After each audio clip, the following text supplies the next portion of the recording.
On Christmas night, while her 3-week-old baby slept against her chest, Claire received a text from an unknown number. It was a photo of her husband, asleep in a Beverly Hills hotel bed, with another woman's hand resting on his bare chest. The message read, "He told me the baby was a mistake." But that text didn't destroy Claire. What destroyed her was what happened next. When Nathan rushed home and did something unforgivable inside a hospital room, with nurses watching and cameras rolling, he thought he could scare her into silence. He thought wrong, because the woman he slapped that night was not the same woman he married. She was someone far more dangerous.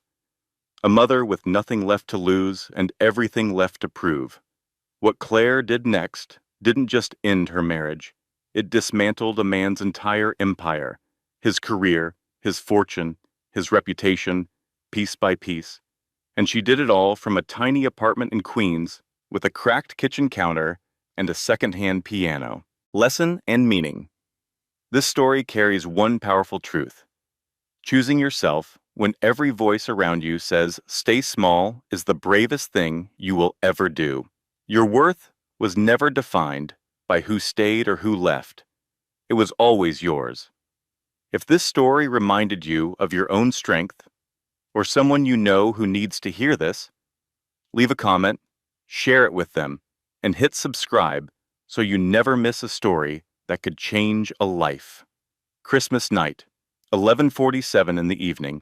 The apartment was so quiet that Claire Ellison Donovan could hear the Christmas tree lights buzzing softly in the living room, a faint electrical hum that had become the soundtrack of her loneliness. She sat in the oversized armchair near the window, the one Nathan picked out because it matched the minimalist aesthetic he demanded for every corner of their Upper East Side home. Against her chest, 3-week-old Elliot slept with the fierce determination of a newborn who had fought his way into the world 2 weeks early and intended to rest now that he had arrived. Claire had not eaten since noon. Her body ached in places she did not know could ache. The cesarean incision still pulled when she shifted too quickly, a sharp reminder that only 21 days ago, doctors had cut her open on an operating table, while Nathan sat in the waiting room, scrolling through emails on his phone. He had kissed her forehead afterward, held Elliot for exactly 4 minutes, then excused himself to take a call from the office. 4 minutes. She counted.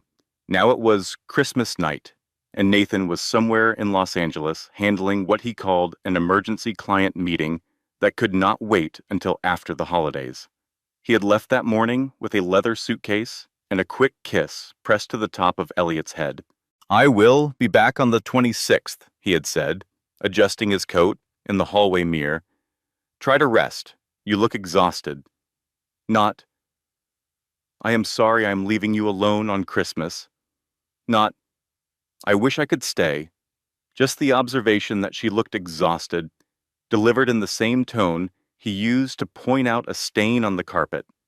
Claire watched him leave without arguing. She had stopped arguing months ago. Arguments required energy, and energy required hope, and hope required believing that the man walking out the door still cared whether she existed. The apartment stretched around her in expensive silence, 12 floors above Park Avenue, surrounded by curated artwork and chrome fixtures and a kitchen with appliances she never used because Nathan preferred ordering from the restaurant downstairs. Everything gleamed. Everything was perfectly placed. Everything felt like it belonged to someone else. Elliot stirred against her chest, his tiny mouth opening and closing in a dream. Claire pressed her lips to his forehead, breathing him in. He smelled like warmth and powder, and the one thing in her life that was entirely, undeniably real. Her phone buzzed on the marble coffee table. Claire glanced at it. Unknown number, probably a holiday spam message, one of those automated texts from a store she had shopped at once and never returned to. She considered ignoring it, She almost did. But something, call it instinct, call it the quiet voice that had been whispering warnings for months, made her reach for the phone. She opened the message. The words on the screen rearranged the shadowy architecture of her entire world in the span of a single breath. Merry Christmas, Claire. Your husband is lying next to me right now in Beverly Hills. He told me you don't sleep together anymore. He told me the baby was a mistake. I thought you should know, since he will never have the guts to tell you himself. S. Below the text, a photograph. Nathan asleep in a hotel bed, the sheets tangled around his waist, his face slack with the satisfied exhaustion of a man who had spent his evening doing something far removed from a client meeting. A woman's hand rested on his bare chest. Manicured nails painted a deep burgundy. In the background, partially visible on the pillow, the unmistakable logo of the Beverly Hills Hotel. Claire stared at the screen. The room tilted, not dramatically, not like in movies where the camera spins and the music swells. It tilted the way reality tilts when a truth you have been running from finally catches you, quietly, completely, with nowhere left to hide. She read the message again. He told me the baby was a mistake. She read it a third time. The baby was a mistake. Elliot shifted against her chest, his tiny fingers curling around the fabric of her shirt, as if sensing that something in the air had changed, that the heartbeat beneath his ear had gone from steady to erratic in the space between one breath and the next. Then a second message arrived from the same number. P.S. He is not coming back for you. He is already mine. The only question is how long you will keep pretending. A sound escaped Claire's throat. Not a scream, not a sob. Something between the two, something primal and broken and animal. The sound a person makes when the last wall they built around their pain finally collapses. Elliot began to cry. Claire held him tighter, her hands shaking so violently that she had to press him against her body to keep from dropping the phone. She read the messages one more time, as if repetition might change the words, might rearrange them into something less devastating, something she could dismiss or explain away or file under misunderstanding. But there was no misunderstanding. There was a photo. There was a name. There was a woman bold enough to text a recovering mother on Christmas night and sign her message with a single letter, as if her identity were a brand she wanted Claire to remember. St. Clair did not know who Saint was. Not yet, but she would. And when she did, the knowledge would change everything. She sat in the dim living room, Christmas lights blinking their soft, mechanical rhythm, her newborn crying against her chest, and she felt the ground beneath her life crack open like ice on a frozen river. Everything she had believed, everything she had endured, everything she had forgiven and overlooked and swallowed and excused, it all came crashing down in the glow of a single text message on Christmas night. The apartment had never felt so large or so empty. Claire stood slowly, Elliot pressed against her shoulder, and began to move through the rooms the way a person walks through a house after a storm, checking for damage, assessing what survived. The kitchen came first. She needed to make a bottle. Her hands still trembled, but the mechanical act of measuring formula and warming water gave her something to focus on, a small, physical task that kept the screaming inside her chest from spilling out. She looked at the stainless steel appliances, the marble countertops, the espresso machine that cost more than her first car. And standing there, bottle in hand, baby against her shoulder, she remembered their first apartment, a cramped one-bedroom in Brooklyn with a coffee maker that dripped if you did not hold the pot at exactly the right angle. Nathan in a wrinkled dress shirt, kissing her forehead before leaving for work, his briefcase held together with duct tape because he could not afford a new one yet. I do not need any of this fancy stuff, he had told her one morning, gesturing around the tiny kitchen with its mismatched mugs and second-hand toaster. I just need you. She believed him, God help her. She believed every word. That was 5 years ago. Before the promotions, before the glass office on Park Avenue, before Nathan decided that the woman who loved him through poverty was not polished enough for prosperity. Claire stared at the espresso machine. Nathan had not made her coffee in over a year. He had not made her anything. She moved to the living room, swaying gently to keep Elliot calm. The room was vast and spotless, every surface reflecting the Christmas lights in cold, perfect lines. She passed the spot near the window where her keyboard used to sit, the electric piano she had played every evening after teaching, the instrument that connected her to the music therapy program she dreamed of building. It was gone. Nathan moved it to a storage unit 4 months ago. It does not fit the space, he had said, scrolling through his phone without looking up. Not their home, not the living room. The space. As if the apartment were a showroom, and Claire's passions were clutter. She had not argued.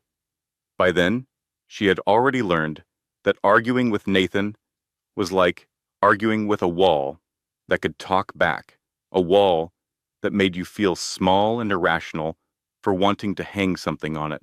The living room led to the nursery, the small corner of the apartment Claire had fought to create. Nathan called it the space, too. Never the baby's room, never Elliot's corner, just another section of his carefully curated world. Claire had decorated it herself, a soft gray crib, a mobile of paper stars, a rocking chair she found at a thrift store in Queens, and refinished by hand. Nathan complained that the chair did not match the aesthetic, but Claire held firm. It was the only battle she had won in months. She laid Elliot in the crib, watching his face relax as sleep reclaimed him. Her fingers brushed the small wooden rattle on the shelf beside the crib, a handmade thing she had bought at a Brooklyn street fair the day she found out she was pregnant. It was the first purchase she made for her child, before the ultrasound, before the name, before she knew whether she was carrying a boy or a girl. She just knew she was carrying hope. Standing in the nursery, Claire remembered the first pregnancy, 2 years ago, the one that ended in a hospital room at 3 a.m, Claire bleeding, terrified, calling Nathan's name.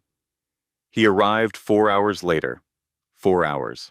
He walked in smelling of whiskey, his collar slightly askew, and sat in the chair beside her bed with the expression of a man who had been interrupted during something more important. "These things happen," he said. "We will try again.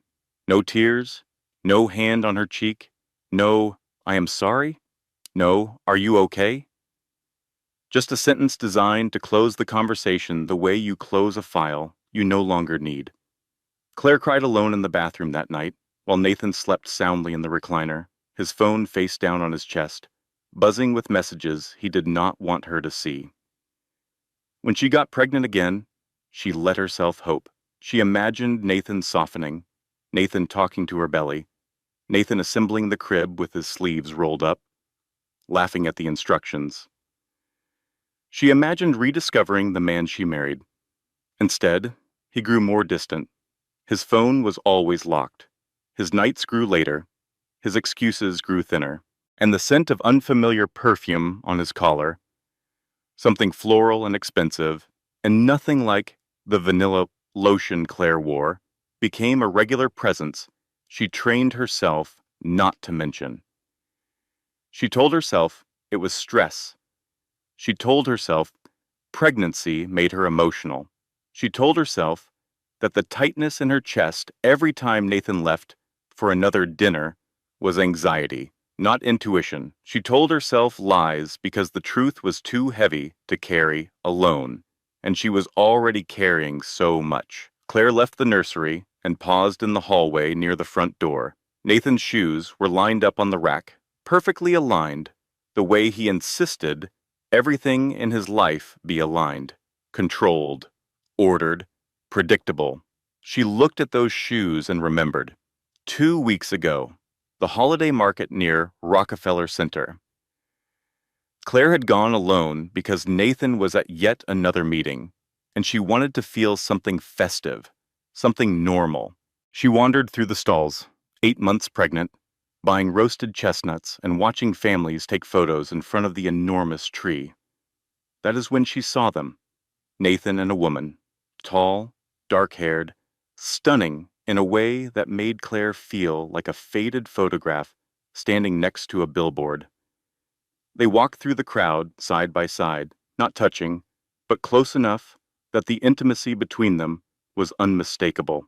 The woman laughed at something Nathan said, touching his sleeve with a familiarity that stopped Claire's heart. She went home. She waited until Nathan arrived that evening, and she asked him directly, "Were you near Rockefeller Center today?" Nathan looked her dead in the eyes. His expression did not flicker. His voice did not waver. "No, you are imagining things. Pregnancy makes you paranoid, Claire.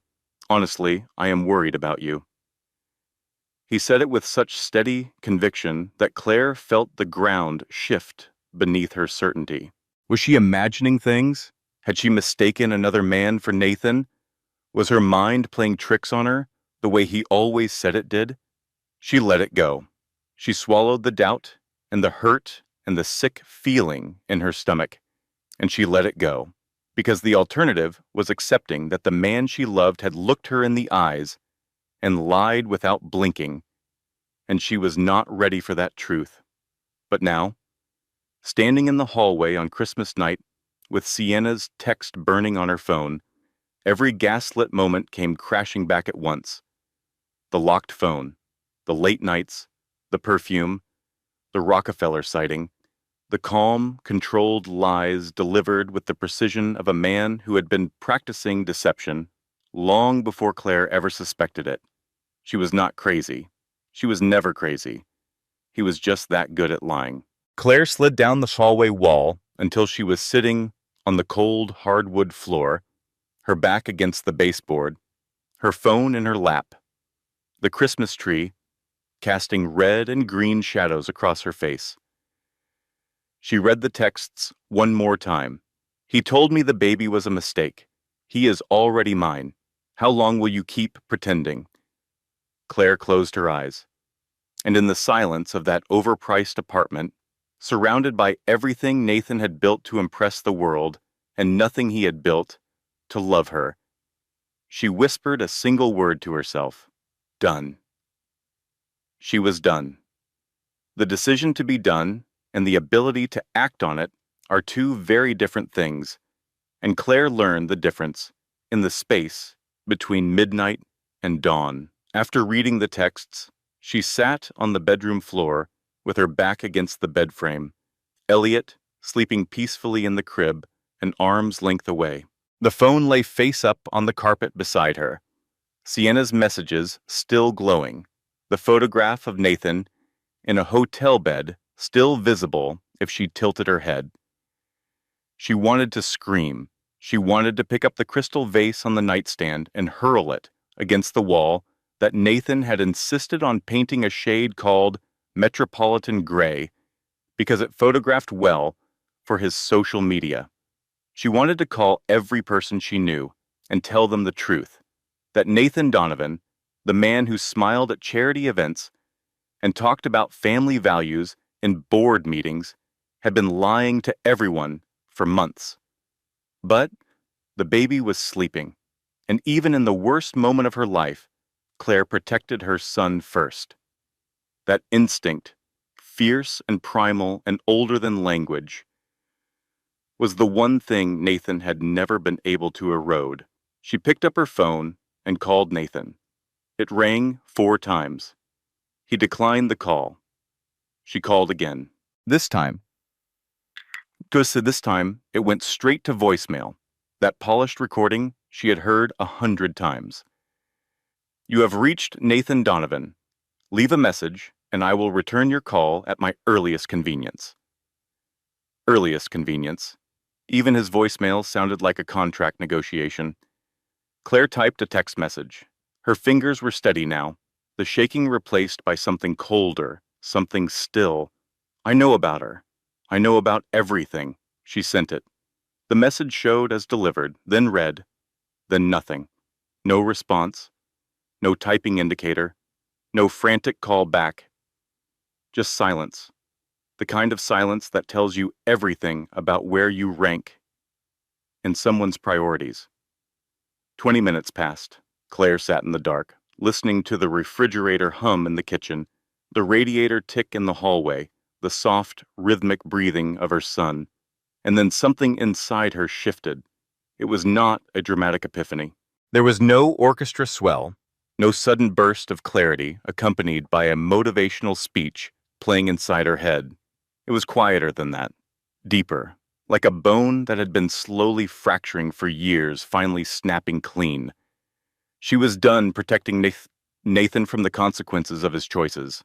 She was done translating his cruelty into something she could survive. She was done being the woman who stayed because staying felt safer than the terrifying unknown of leaving. She was just done. But before she could even begin to think about what done looked like in practical terms, before she could consider where she would go or what she would take or how she would survive, her body made a decision for her.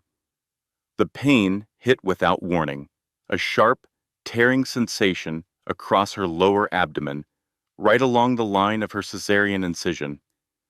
Claire gasped and doubled forward, her hands flying to her stomach. The stitches were supposed to be healing. The doctor had told her to avoid stress, to rest, to let her body recover from major surgery. Instead, she had spent Christmas night alone with a newborn, discovering her husband's affair through a text from his mistress. Her blood pressure spiked. She could feel it in the pounding behind her eyes. The sudden tightness in her chest, the way the room blurred at the edges, as if the apartment itself were losing focus. She grabbed the edge of the crib to keep from falling sideways, her breath coming in short, shallow bursts. Elliot stirred, his face scrunched. He began to whimper. Claire fumbled for her phone with fingers that had gone clumsy and cold. She needed help. She needed it now. Nathan was not going to answer. Nathan was 3,000 miles away in a hotel bed with another woman, and even if he were standing in the next room, she was not sure he would come. She scrolled through her contacts, her vision swimming, and stopped on a name, Dr. Warren Blake. Warren was not her doctor in the official sense. He was an emergency physician at New York Presbyterian, the same hospital where Elliot had been born. But before that, before the medical degree, and the white coat, and the steady hands that saved lives in the emergency room, Warren Blake had been a 15-year-old kid sitting in a plastic chair in a Brooklyn classroom, angry at the world and convinced that nothing would ever change. Claire had been his music therapist. She was fresh out of graduate school. 24 years old, assigned to an after-school program for at-risk teenagers. Warren was the kid who sat in the back and refused to participate, arms crossed, jaw tight, radiating the kind of hostility that most adults read as a threat, but Claire recognized as armor. She did not push him, she just played. Day after day she played piano in that classroom, and day after day Warren sat in the back and pretended not to listen. It took 3 weeks before he uncrossed his arms, 5 weeks before he spoke to her, 2 months before he told her, in a voice barely above a whisper, that his father had left and his mother worked 3 jobs, and he was pretty sure he was going to end up like every other kid on his block. Which is to say, nowhere. Claire looked at him and said, "You are not like every other kid on any block. You are Warren, and the world needs you to figure out what that means." It was not a profound statement. It was not the kind of thing they print on motivational posters. But it landed somewhere deep inside a boy who had never been told he mattered, and it stayed there, growing roots in soil that everyone else had written off as barren. Warren went to college, then medical school, then residency. He credited Claire in his graduation speech, called her the person who taught him that anger was not a destination. They stayed in loose contact over the years, a holiday card here, a congratulatory text there.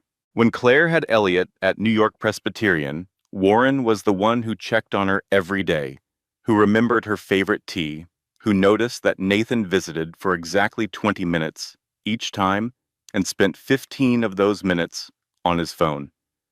Warren never said anything about Nathan. He did not have to. The concern in his eyes spoke volumes. Now Claire pressed his name on her phone screen and prayed he would answer. He picked up on the second ring. "Claire?"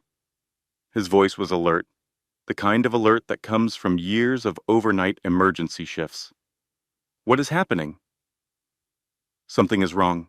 Her voice came out fractured, words splitting apart like ice. "I cannot breathe.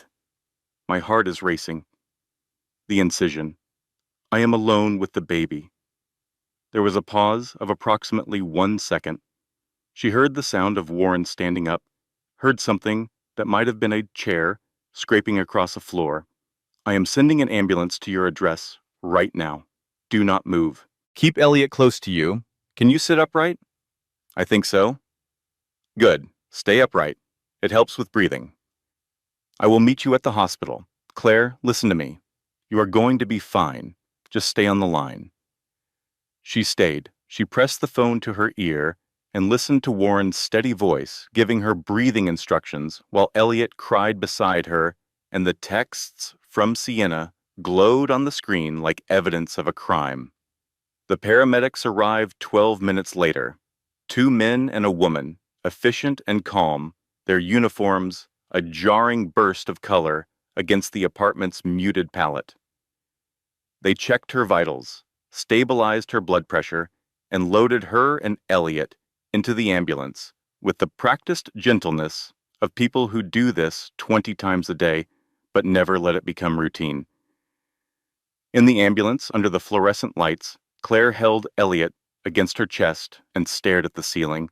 She could hear the siren faintly through the walls, the sound muffled but persistent, cutting through the Christmas night silence of Manhattan.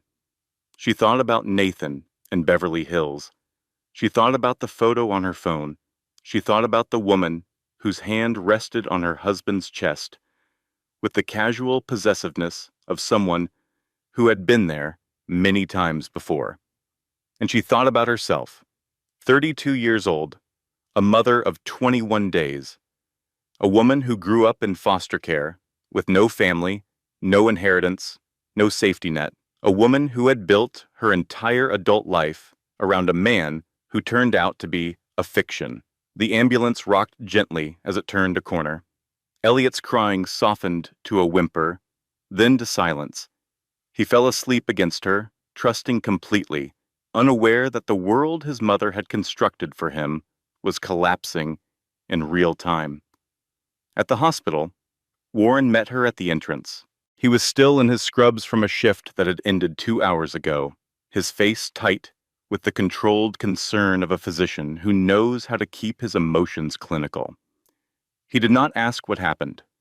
He walked beside her gurney, checked her vitals personally, spoke to the attending physician in the low, efficient tones of a colleague, requesting priority attention. Within 30 minutes, Claire was in a private room, blood pressure stabilized, an IV drip restoring fluids she had not realized she had lost. Warren sat in the chair beside her bed. Elliot slept in a hospital bassinet, swaddled tightly, his face peaceful. For a long moment, neither of them spoke. The hospital hummed around them. The ambient noise of machines and footsteps and distant voices, creating a kind of white noise that felt, paradoxically, more comforting than the silence of the apartment. Finally, Claire picked up her phone, opened the messages, and handed it to Warren without a word. He read the first text. His jaw tightened. He read the second text. A muscle twitched near his temple. He looked at the photograph for approximately 3 seconds. then set the phone down on the bedside table with the careful deliberation of a man placing a loaded weapon out of reach. "What do you want to do?" he asked quietly. Claire looked at her son, looked at the hospital wristband on her arm, looked at the phone with Sienna's words still glowing in the dim room.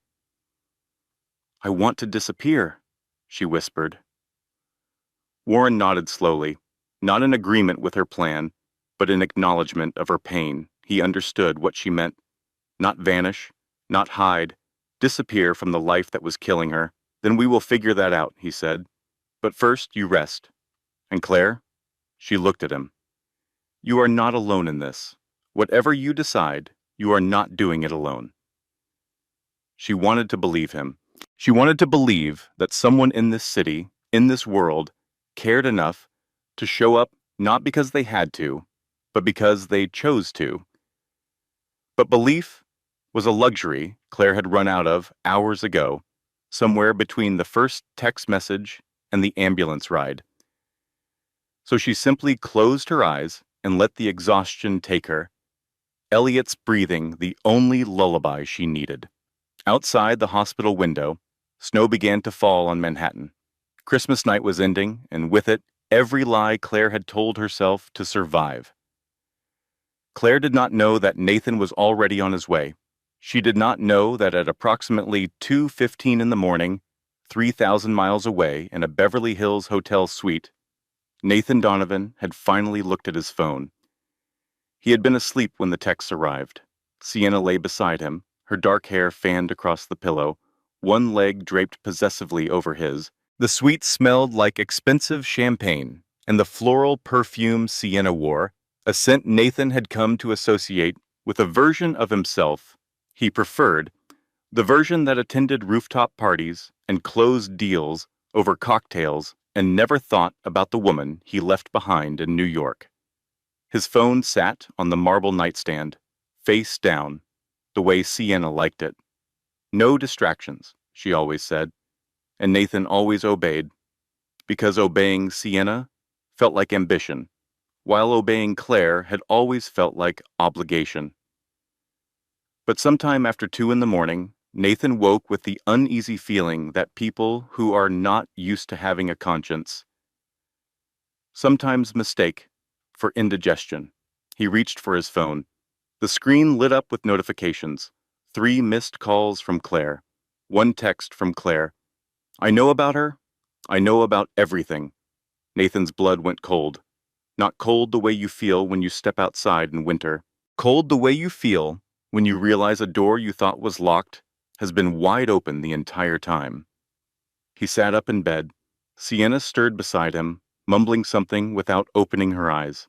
Nathan stared at Claire's message, reading it over and over, his mind racing through the implications. She knew. How did she know? Who told her? What exactly did she know? Was it the affair, or was it more? Did she know about the money, the hidden accounts, the expenses he had been diverting? His first instinct was not guilt. His first instinct was strategy. The same instinct that had carried him out of rural Ohio and into a corner office on Park Avenue. Assess the damage, control the narrative, neutralize the threat. He called Claire. The phone rang 4 times and went to voicemail. He called again. Voicemail. He texted her. "Claire, we need to talk. Call me back." Nothing. He called the apartment landline. It rang into the empty rooms of their Upper East Side home, echoing off marble and chrome, answered by no one. Nathan's strategic calm began to crack. Claire always answered. Claire was always there. That was the unspoken contract of their marriage. Nathan did whatever he wanted, and Claire waited. She always waited. But tonight, she was not waiting. He called Marcia Reeves, the retired judge who lived on the 9th floor, the neighbor Claire sometimes talked to in the elevator. Marcia's phone went straight to voicemail. Nathan's heartbeat accelerated. He stood up, pacing the hotel room in his boxers, phone pressed to his ear, trying Claire's number again and again. Sienna opened one eye. "What is wrong with you?" "Claire?" She is not answering. Sienna sighed, the kind of sigh a woman makes when she considers another woman's crisis to be an inconvenience. It is 3 in the morning there. She is probably asleep. She texted me. She knows. That got Sienna's attention. She sat up, the silk sheet falling to her waist, her expression shifting from sleepy annoyance to cool calculation. What does she know? Everything, apparently. She said she knows about you. Sienna was quiet for a moment. Then she shrugged. So she knows. It was going to come out eventually. This is not a business deal, Sienna. This is my wife. The wife you have been complaining about for 6 months? The wife you said was suffocating you? The wife you called emotionally draining? Sienna tilted her head, her voice smooth and clinical. Make up your mind, Nathan. You cannot have it both ways. But Nathan was already booking a flight. His fingers stabbed at his phone screen, finding a red-eye out of Los Angeles that would get him back to New York by 6 in the morning. He did not pack carefully. He shoved clothes into his suitcase, left his toiletries scattered across the bathroom counter, and walked out of the suite without kissing Sienna goodbye. She watched him leave with an expression that was not hurt, because Sienna Marlowe did not get hurt. It was amusement, the kind a chess player feels when an opponent makes a predictable move. Sienna picked up her own phone and looked at the texts she had sent to Claire hours earlier. She did not feel guilty. She felt satisfied. The messages were not impulsive, they were surgical. Sienna had spent 3 weeks composing them, choosing every word for maximum devastation, timing their delivery for Christmas night because she understood that betrayal hits hardest during the moments you are supposed to feel safest. This was not a woman scorned. This was a woman who had identified an obstacle and methodically set about removing it. Claire's existence offended Sienna on a fundamental level, not because Claire was competition, but because Sienna was the kind of person who could not share a stage with anyone, especially not the wife Nathan still, somewhere in the calcified remnants of his conscience, felt guilty about leaving. Guilt made Nathan unpredictable, and Sienna did not tolerate unpredictability. So she had sent the texts. Let Claire find out. Let the marriage implode. Let Nathan return to New York guilty and desperate and easier to control. Sienna set down her phone, pulled the covers to her chin, and went back to sleep. Nathan landed at JFK at 5:52 in the morning on December 26th. He did not stop for coffee.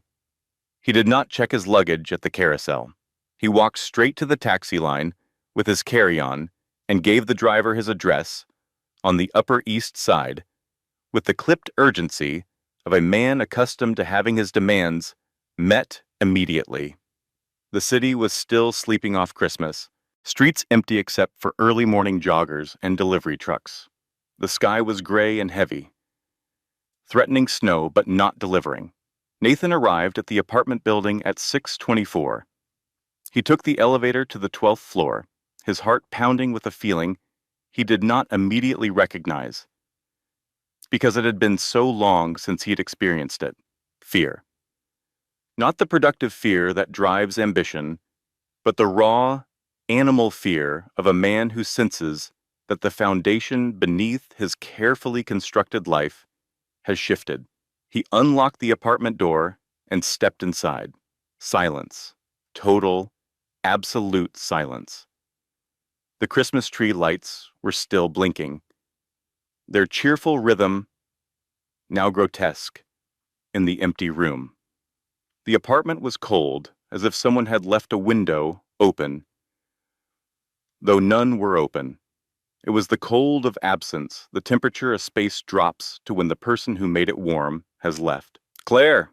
Nathan called, his voice echoing off marble. "Claire, are you here?" No answer. He walked through the rooms quickly. Kitchen, empty. Living room, empty. Bedroom, bed unmade. Claire's side, clearly slept in recently. Nursery. Nathan stopped in the doorway of the nursery. The crib was empty. The rocking chair was in its usual spot. But Elliot's blanket was gone. The diaper bag was gone. The small suitcase Claire kept packed in the closet, the one she called her hospital bag in case of emergencies, was gone. Claire was gone. The baby was gone. Nathan stood in the empty nursery, and for the first time in years, the mask he wore every day, the confident, controlled, strategic mask of a man who had everything figured out, slipped. He pulled out his phone and began calling hospitals. He did not know why that was his first instinct, except that somewhere beneath the layers of selfishness and self-preservation, some buried fragment of the man he used to be remembered that Claire had been recovering from surgery, that she was alone, that something could have gone wrong. On his fourth call, he found her. New York Presbyterian, admitted the night before for stress-induced hypertension. Patient and infant stable. Nathan was in a taxi within 3 minutes. He arrived at the hospital at 7:15, unshaven, still wearing the clothes he had traveled in, his eyes bloodshot from a sleepless red-eye flight. He pushed through the entrance, flashed his identification at the front desk, and demanded to see his wife. A nurse led him down a corridor, her expression neutral in the way hospital staff are trained to remain neutral around agitated family members. She stopped at a door on the 3rd floor. Your wife is resting. The baby is with her. Nathan did not wait for permission. He pushed the door open and stepped inside. Claire was sitting up in the hospital bed, Elliot sleeping in a bassinet beside her. She looked exactly the way Sienna's texts should have made a husband feel, exhausted, pale, her eyes red-rimmed, her hospital gown loose around shoulders that seemed smaller than he remembered. A wristband circled her left wrist. Her name and the date, Christmas night, printed in clinical black ink. She looked at him, not with relief, not with anger, with the flat, tired gaze of a woman who had expected him to show up eventually and had already decided it did not matter. What the hell are you doing here? Nathan hissed, closing the door behind him. Why did you not answer my calls? Claire's voice was surprisingly steady. I know about Sienna, Nathan. The name landed between them like a stone dropped in still water. Nathan's face performed a rapid series of expressions: panic, calculation, denial, resolution, before settling on the one he wore best: outraged innocence. Who told you that? Who has been filling your head with this? She told me herself, Claire said quietly. She texted me with a photo of you in her bed. On Christmas night, Nathan froze. His mouth opened, closed, opened again. For a man who had built his career on always having the right words, he suddenly had none. Then the training kicked in, the same reflexive self-preservation that had gotten him out of Ohio, through an Ivy League MBA and into the upper floors of Manhattan finance. She is lying, he said, his voice dropping into the measured, reasonable register that had worked on Claire for years. She is obsessed with me. I rejected her advances, and she is trying to destroy our family out of spite. This is exactly what someone like her would do. Claire shook her head slowly. I saw you at Rockefeller Center, Nathan. 2 weeks ago. You were with her. I asked you about it, and you told me I was imagining things. You told me pregnancy was making me paranoid. You were paranoid. You are paranoid. Claire, listen to yourself. You just had a baby. Your hormones are going haywire. Your mind is not working properly right now, and someone is taking advantage of that. He took a step toward her, his expression softening into what he believed was compassion, but Claire now recognized as performance. Stop. Her voice was quiet, but the word carried a weight that halted Nathan mid-step. I am not doing this anymore. Something in Nathan's carefully maintained composure began to fracture. Not the composure he showed the world, the polished, charming, unshakable exterior of a successful man. The deeper composure, the one that kept the scared, furious boy from Ohio, locked in a room where no one could see him. Claire was refusing to play her role. Claire was not crying, not begging, not asking him to explain. Claire was sitting in that hospital bed with their newborn son beside her and looking at him with eyes that held no fear and no love and no anger, just a calm, devastating certainty that she was finished. And Nathan Donovan could not handle a woman who was not afraid of him. "You do not get to leave me," he growled, his voice losing its measured control, the Ohio accent he had spent years scrubbing away, creeping back in around the edges. "You do not get to take my son and just disappear." "I did not disappear, Nathan. I ended up in a hospital because you were not here." He grabbed her arm, hard, his fingers dug into the soft flesh above her elbow, yanking her toward him with a force that startled them both. "Let go of me," Claire said. "We are going to talk about this," Nathan snarled. "You are going to listen to me. You owe me that. I do not owe you anything." Something snapped. Not a thought, not a decision. Something deeper and uglier. Something that lived in the part of Nathan he had spent his whole life denying. The part that watched his father slam cabinet doors when the bills piled up. The part that learned, long before he ever put on a suit, that power means never letting someone else have the last word. His hand swung. Open palm. Reflex. Rage. His hand connected with the side of Claire's face, with a crack that split the room in two. The sound was like a gunshot in the small hospital room. Claire's head snapped sideways. Elliot woke up screaming, his tiny voice piercing the silence with a cry that seemed to come from the center of the earth. For 3 seconds, nobody moved. Nobody breathed. Nathan stared at his own hand. His fingers were still spread wide, still vibrating with the impact. He looked at that hand as if it belonged to someone else, as if some stranger had reached across his body and done the thing he would spend the rest of his life pretending did not happen. "Claire," he stammered, "I did not mean to. That was not. I would never."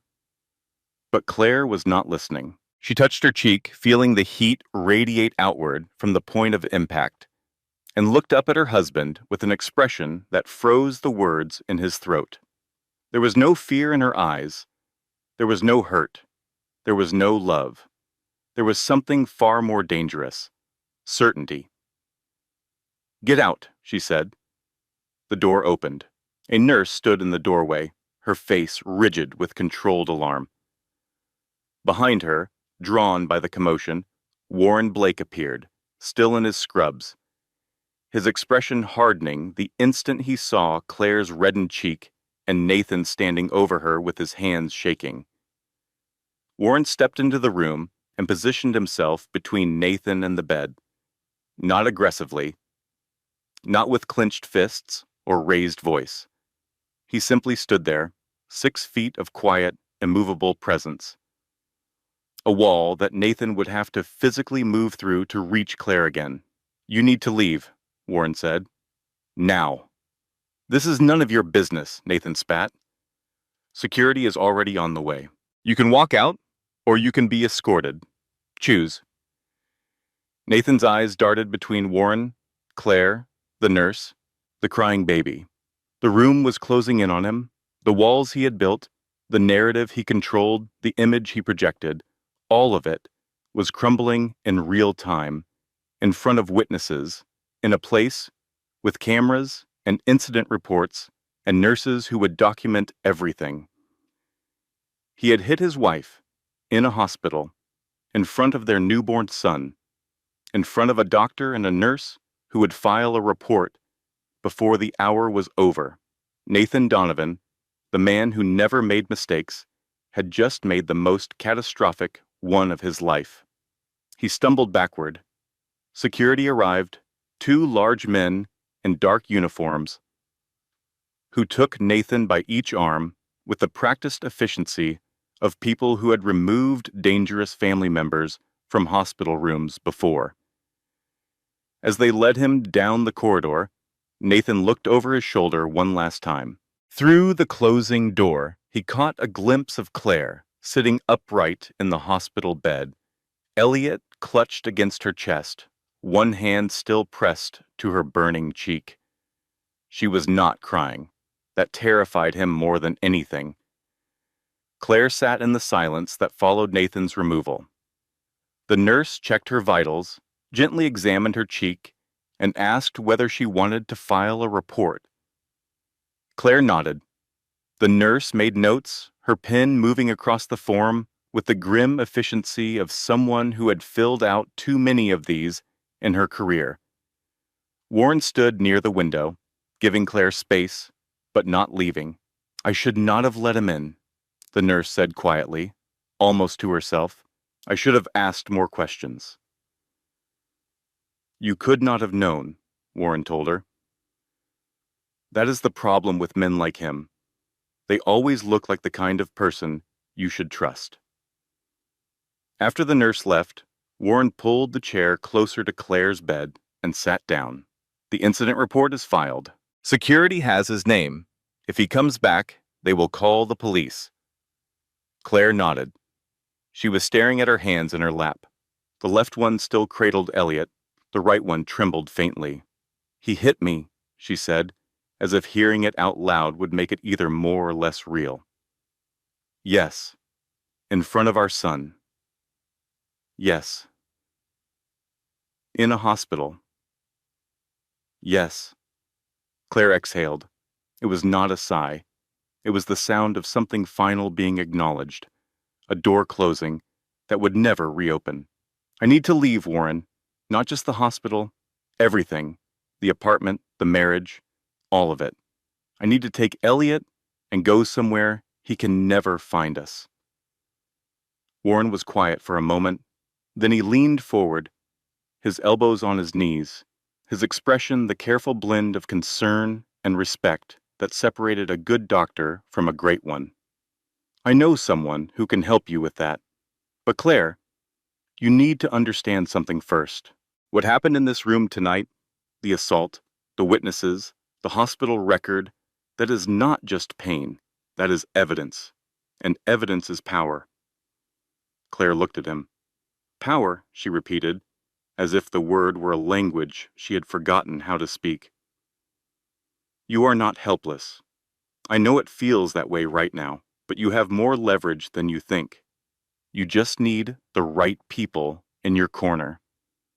Claire wanted to believe him. She wanted to believe that the worst night of her life had given her something other than a bruised cheek and a shattered marriage. But belief, as she had learned, takes time. And right now, all she had was survival. "Help me get out of here," she whispered. "Please."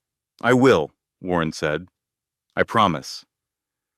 Outside, the snow that had been threatening all night finally began to fall, covering Manhattan in a thin, white layer that made everything look clean and new. A lie, of course. The city beneath was exactly as dirty and complicated as it had always been. But for a few hours, at least, the world pretended to start over. Claire wished she could do the same. She would. But first, she had to escape. Claire was discharged from the hospital the following morning, December 26th at 9:14. Warren arranged a private exit through the staff corridor on the ground floor to avoid the main lobby, where Nathan might be waiting, watching, calculating his next move. The corridor smelled like antiseptic and industrial floor cleaner, the universal scent of hospitals that Claire had grown to associate with both her greatest fear and her newborn son. She walked slowly, Elliot strapped against her chest in the carrier she had brought in the ambulance, her overnight bag slung over one shoulder. Every step pulled at her incision, a reminder that her body had been through 2 traumas in 3 weeks and was running on willpower alone. At the end of the corridor, a door opened onto a small parking area reserved for staff. A gray Toyota Camry idled near the curb, Behind the wheel sat Marcia Reeves. Marcia was 58 years old, compact and deliberate in the way that people become after spending 3 decades making decisions that altered families. She had been a family court judge in Manhattan for 30 years before retiring, and in that time, she had watched more marriages collapse than most people witness in a lifetime. She knew the patterns. She recognized the signs. And she had been watching Nathan Donovan since the day he and Claire moved into the 12th floor of her building, observing with the quiet, patient attention of a woman who had seen it all and was waiting for the moment when her experience would be needed. That moment had arrived. Claire opened the passenger door and lowered herself into the seat, wincing. Marcia took one look at the fading red mark on Claire's left cheek and said nothing for a full minute. She gripped the steering wheel. She breathed in, she breathed out. The silence was not passive. It was the silence of a woman marshaling 30 years of professional fury into something useful. Then Marcia spoke. I spent 3 decades in family court, watching men like him destroy women like you, charming men, successful men, men who wear their violence on the inside, where no one can see it, until one day they cannot keep it hidden anymore. She shifted the car into drive. You are done waiting, Claire. We are done being gentle. Claire did not argue. She did not have the energy. She leaned her head against the window and watched Manhattan slide past, the holiday decorations still clinging to storefronts, the sidewalks dusted with last night's snow, the whole city moving forward as if nothing extraordinary had happened. But something extraordinary had happened. On Christmas night, in a hospital room on the Upper East Side, a woman who had spent years making herself small had finally decided to take up space. Marcia drove across the Queensboro Bridge in silence. The skyline shrank in the rearview mirror. The neighborhoods changed. Brownstones to brick apartments, boutiques to bodegas. The curated perfection of the Upper East Side giving way to the messy, genuine, unapologetic reality of Queens. They arrived at a modest 2-bedroom apartment on a tree-lined side street. The building was 4 stories, old but solid, with a fire escape zigzagging up the brick facade and window boxes that someone had planted with winter herbs. It was owned by a domestic violence advocacy network Marcia had connections with, a safe house that existed off the radar, its address known only to the people who needed it and the people who protected them. Marcia parked, walked around to open Claire's door, carried the overnight bag up the stairs, while Claire climbed slowly with Elliot against her chest. The apartment smelled like laundry detergent and old coffee. The paint on the window frames was peeling. The radiator ticked like a mechanical heartbeat. The kitchen counter had a crack running through the middle, and the living room couch sagged in a way that suggested many people had sat on it before, each one arriving with their own version of the same story. Nothing about the apartment was beautiful, but when Claire sat down on that sagging couch with Elliot warm against her chest, she felt something she had not felt in so long that she almost did not recognize it. Safe. Not safe the way Nathan's apartment had been safe. Behind security cameras and doormen and 12 floors of glass and steel. That was the safety of a cage. This was different. This was the safety of a place that expected nothing from her, that did not require her to perform or shrink or pretend. A place that simply said, "You are here. That is enough." Elliot stirred and opened his eyes, blinking at the unfamiliar ceiling. Claire adjusted his blanket and whispered, "We made it, baby. We are out." Marcia brought her a mug of chamomile tea and set it on the cracked kitchen counter. "You rest tonight. Tomorrow, we plan." But before Claire left the Upper East Side apartment, before the ambulance and the hospital and the gray Toyota, She had done something deliberate. In the early hours of Christmas night, after the texts and before the collapse, while Elliot slept and the apartment hummed with expensive silence, Claire had made preparations. She gathered the few things that mattered to her, not the designer dresses Nathan insisted she wear to events, not the jewelry, except for one piece, not the shoes or the handbags or the cashmere throws that decorated a life she never chose. She took the baby's essentials: formula, diapers, the soft blanket she had knitted during the pregnancy, 3 outfits, the wooden rattle from the Brooklyn Street Fair. She took her documents: birth certificate, social security card, Elliot's hospital records. She took her mother's silver locket, the one keepsake from a woman she barely remembered, the only evidence that she had once belonged to someone before Nathan. And she took one diamond earring. The earrings were Cartier, a matched pair Nathan had given her on their first anniversary. "These will make you look less ordinary," he had said, presenting them with the smug generosity of a man who believed gifts could replace tenderness. Claire had worn them to every event, every dinner, every performance of the dutiful wife Nathan required. They were beautiful and cold and carried the weight of everything she had become in his shadow. She opened the velvet box on the dresser, 2 earrings inside, identical, glinting in the dim light. She took one and placed it in her bag. The other she left in the box. Then she sat at the small writing desk Nathan never used because all of his communication was digital, and she wrote a letter. Her handwriting was steady, steadier than she felt. The pen moved across the paper with the careful deliberation of a woman choosing her last words to a man who never listened to any of the others. She did not accuse, she did not beg, she did not dramatize or exaggerate or bend the truth to make herself sound more sympathetic. She simply wrote what was real. She wrote about seeing him at Rockefeller Center and being told she was imagining things. She wrote about the months of locked phones and late nights and perfume that was not hers. She wrote about the miscarriage and how he arrived 4 hours late and said, "These things happen."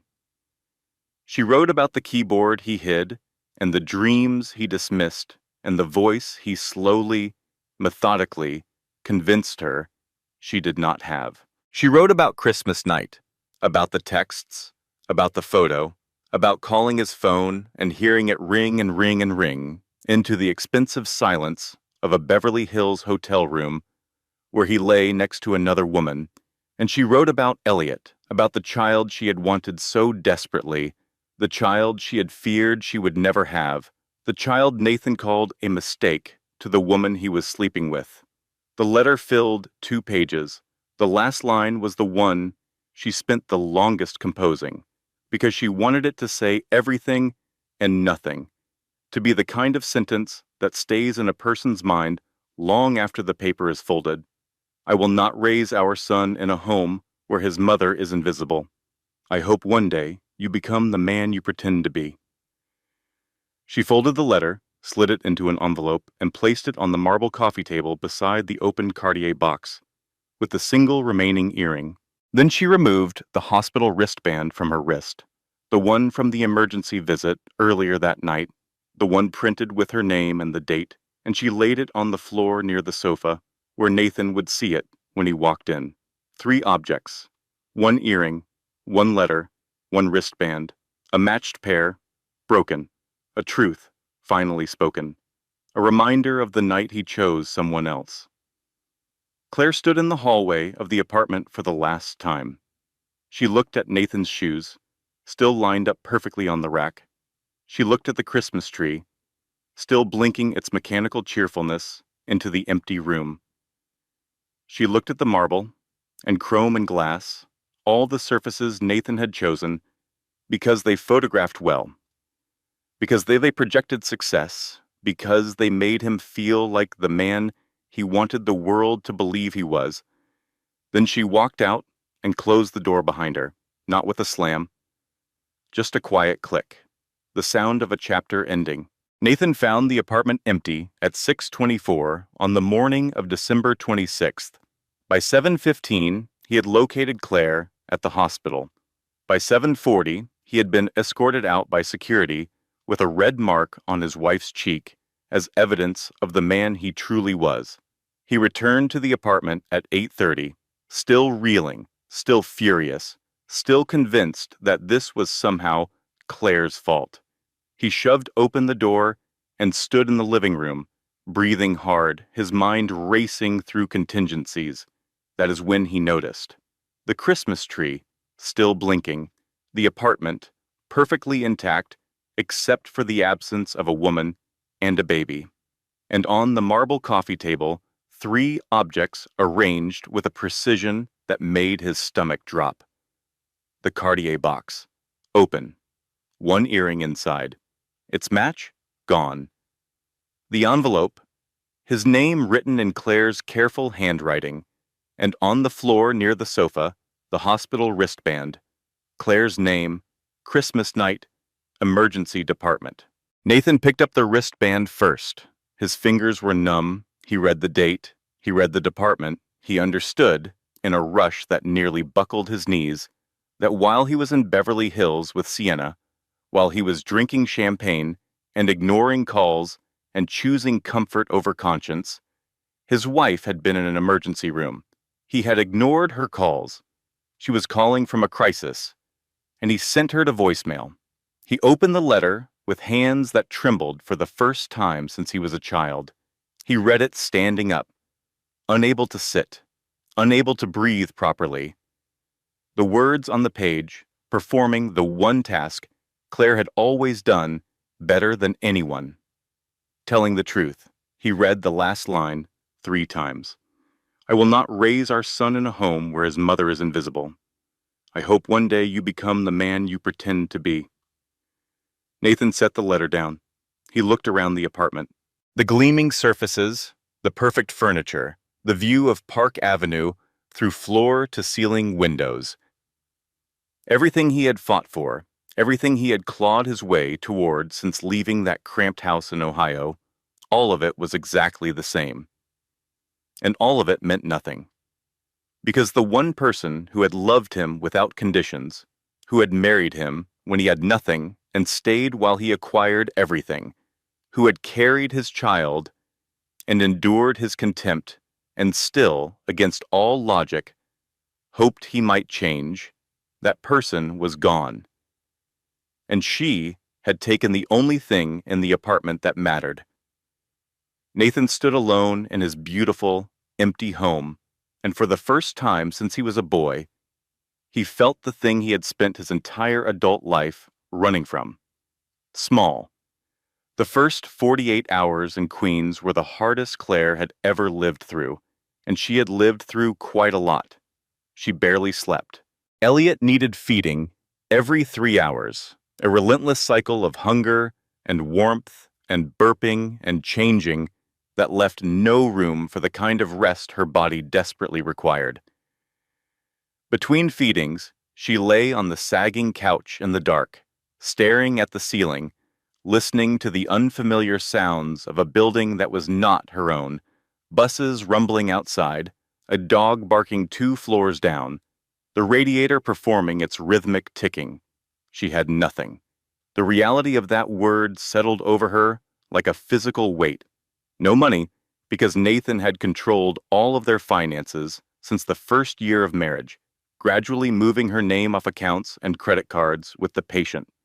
Methodical efficiency of a man who planned his traps years in advance. No job, because Nathan had encouraged her to leave teaching after his promotion, framing it as a gift rather than what it was, the removal of her independence. No family, because she had grown up in foster care, and the only person she called family was asleep in a crib beside her. She had Elliot, she had her documents, she had her mother's silver locket, and 1 diamond earring, and a phone full of screenshots that proved her husband was a liar. On the second day, Marcia sat her down at the cracked kitchen table with 2 cups of coffee and a legal pad. Sweetheart, Marcia said, her voice carrying the weight of 30 years of courtroom authority, I need you to hear me clearly. You are not just a woman going through a divorce. You are a woman with documented evidence of domestic violence, financial abuse, and spousal abandonment. I saw 1,000 cases like yours in my courtroom, and the women who won were the ones who fought smart and fought early, the ones who waited, who hoped their husbands would change, who believed that love was enough. Those are the ones I watched lose everything. Claire stared at the coffee she had not touched. She had the... I do not even have a lawyer. You do now. Marcia pulled a business card from her pocket and set it on the table. The name embossed in clean black type read, Diana Castillo, Attorney at Law, Family and Matrimonial Division. Diana is the best divorce attorney in Manhattan, Marcia said. She does not do sympathy. She does not do hand-holding. She does strategy. And right now, Claire, strategy is what you need more than comfort. Diana Castillo arrived at the Queen's apartment the following afternoon. She was 44 years old, compact, sharp-eyed, and dressed in a charcoal blazer that looked like it had been pressed by someone who understood the psychological power of crisp lines. She carried a leather briefcase and an expression that suggested she had already formed opinions about Claire's case and was simply waiting for the evidence to confirm them. She sat at the kitchen table, accepted coffee, and opened the briefcase. Tell me everything. Claire told her. The gaslighting, the financial control, the months of psychological manipulation, the affair, the texts from Sienna, the hospital visit, the slap. Diana listened without interrupting. She took no notes. When Claire finished, Diana opened a folder and laid out documents she had already prepared. I pulled the hospital incident report this morning. The nurse who witnessed the assault provided a written statement. The security camera in the hallway captured Nathan entering and leaving your room, and the timestamp matches the report. Claire stared at her. How did you get all of this already? Diana glanced at Marcia. Marcia sipped her coffee and said nothing. Marcia called me the night you were admitted, Diana explained. I have been working since then. By the time you and I are done talking today, I will have filed the following: a divorce petition, an emergency order of protection, a petition for temporary full custody of your son, and a motion to freeze all of Nathan's personal and joint accounts pending financial discovery. Claire's breath caught. You can do all of that? Diana's expression did not soften, but her voice dropped half a register. He hit you in a hospital, in front of a nurse, with a newborn in the room. He financially isolated you for years. He abandoned you on Christmas while you were recovering from surgery, and his mistress has been directly harassing you. She closed the folder. This is not a divorce case, Claire. This is a demolition. For the first time since Christmas night, Claire felt something besides exhaustion and grief. She felt the faintest stirring of what she could only describe as possibility. Not hope exactly. Hope was still too expensive, too fragile, too likely to be snatched away. But possibility, the sense that the walls closing around her might have a door she had not yet noticed, that was enough to keep breathing. Diana stood, buttoned her blazer, and picked up her briefcase. I will be in touch within 48 hours with confirmation of all filings. In the meantime, do not contact Nathan. Do not respond to anything he sends. Do not post anything on social media, and do not leave this apartment without telling Marcia first. She paused at the door. One more thing. The screenshots of those texts from Sienna. Save them in 3 places. Email them to me, email them to yourself, and store them on a cloud drive. Evidence disappears. People disappear. Screenshots do not, unless you let them. After Diana left, Marcia refilled Claire's coffee and sat back down. How do you feel? Claire considered the question. An honest answer would have taken an hour and covered territory ranging from terror to exhaustion to a strange, unfamiliar sensation that might have been the beginning of anger. Anger she had not allowed herself in years. Anger that Nathan had trained out of her, the way you train a dog, not to bark, by punishing it every time it makes a sound. I feel like someone just told me I am allowed to fight back, Claire said. Marcia reached across the table and squeezed her hand. You were always allowed, sweetheart. You just needed someone to remind you. Things began to move quickly. Within a week, Diana had secured the emergency order of protection. A judge reviewed the hospital incident report, the nurse's statement, the security footage, and the text messages from Sienna, and issued an order prohibiting Nathan from contacting Claire or coming within 500 feet of her or Elliot. The order was delivered to Nathan at his office, hand-delivered by a process server who found him in the lobby of Steele and Kessler Capital in front of 3 colleagues. Nathan read the document standing in the lobby, his face draining of color, while 2 analysts and an associate pretended not to watch. The process server left. Nathan stood there, holding the paper, his jaw working, his eyes scanning the legal language that told him, in the coldest possible terms, that his wife had obtained the power of the court to keep him away from his own son. Diana's forensic accountant went to work next. Her name was Patricia, a 51-year-old woman with reading glasses and the relentless attention to detail of someone who found other people's financial secrets genuinely fascinating. Within 2 weeks, Patricia had uncovered what Claire had suspected, but could never prove. Nathan had been systematically diverting marital income into private investment accounts for 3 years. Over $400,000, quietly siphoned from joint accounts and rerouted into vehicles Claire had never been told about.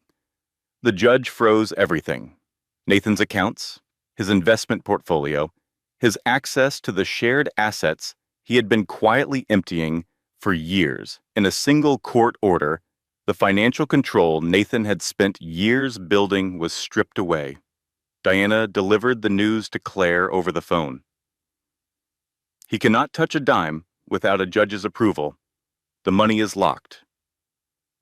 Claire sat on the floor of the Queen's apartment, Elliot in her lap, the phone pressed to her ear. $400,000, she repeated. He hid $400,000 from me. At least, Patricia thinks there may be more. We are still digging. Nathan was served the divorce papers 2 days later, again at his office, again in the lobby, again in front of colleagues. This time, a photographer from the New York Ledger happened to be in the building covering an unrelated financial story and snapped a picture of Nathan holding the envelope, his face a study in barely contained fury. The image ran in the next day's edition under the headline, Steele and Kessler Executive Served Divorce Papers in Office Lobby. It was not front-page news, but it was enough to start conversations, enough to send ripples through the professional network Nathan had spent years cultivating. His image, the one thing he valued above all else, was beginning to crack. While the legal machinery ground forward, something quieter and perhaps more important was happening inside the apartment in Queens. Warren Blake visited on a Tuesday afternoon, carrying a folder and a cup of chamomile tea from the cafe on the corner. He sat across from Claire at the kitchen table, where Elliot slept and a bouncer between them, and opened the folder. Inside was a proposal for a city-funded program integrating music therapy into public elementary schools. Warren had been asked to lead the wellness division of the initiative, a collaboration between the city's Department of Education and several hospital systems. He needed a curriculum designer, someone with both musical training and classroom experience. I have been looking for someone with your exact background for 6 months, Warren said. A music therapist who has actually worked with children in real classrooms, not someone with a theory, someone who has done it. Claire stared at the proposal. The words swam on the page, not because of tears, but because the idea that someone was offering her a professional future felt so foreign she could not immediately process it. This is not charity, Warren added firmly, reading her expression. I did not create this position for you. It existed before I knew you needed it. I just happened to know the most qualified person for the job. Claire shook her head. I cannot think about work right now. I can barely think about tomorrow. Warren leaned forward. Then do not think about it as work. Think about it as proof that your life did not end when you walked out that door. She took the folder. She read the proposal that night after Elliot's midnight feeding, sitting cross-legged on the couch with a single lamp, casting warm light across the pages. The program was ambitious, thoughtful, and exactly the kind of work she had dreamed of doing before Nathan convinced her that her dreams did not fit his space. Something inside her flickered, an old spark, buried under years of contempt and dismissal and the slow, systematic erosion of her identity. It was not a flame, not yet. It was more like a pilot light that had been turned down so low she had forgotten it existed, but it was still there. 3 days later, she called Warren and accepted the position. When do I start? She asked. Whenever you are ready, he said. Claire looked at Elliot, sleeping peacefully in his crib, his tiny fingers curled around the edge of his blanket. She looked at the proposal on the table. She looked at the cracked kitchen counter and the peeling paint and the sagging couch that had held so many women before her, each one arriving broken and each one leaving stronger. I am ready, she said, and for the first time since Christmas night, she believed it. The following week, Claire took Elliot for his first walk outside in the stroller Marcia had borrowed from the advocacy network. Queens was loud and messy and alive, the absolute opposite of the Upper East Side's curated silence. A woman at the bodega on the corner smiled at Elliot and said, "Beautiful boy." A kid on a bicycle rang his bell as he passed and waved. A man carrying groceries held the door for Claire without looking at his phone, without checking whether she was the kind of person worth holding a door for. He just held it. Normal life, ordinary life, the kind of life Nathan had taught her to look down on, and the kind of life she realized she had been starving for. Claire stood on the sidewalk, sunlight warming her face, Elliot blinking at the world from his stroller, and she cried. Not the desperate, shaking spiel of a woman falling apart. These were different. These were the tears you cry when a pressure you did not know you were carrying finally releases. When you step outside a building you thought was your home and realize it was your prison, and the whole world is bigger and kinder and more available to you than you were ever allowed to believe. She wiped her eyes, adjusted Elliot's blanket, and kept walking. For the first time in years, Claire Ellison was not surviving. She was beginning to live.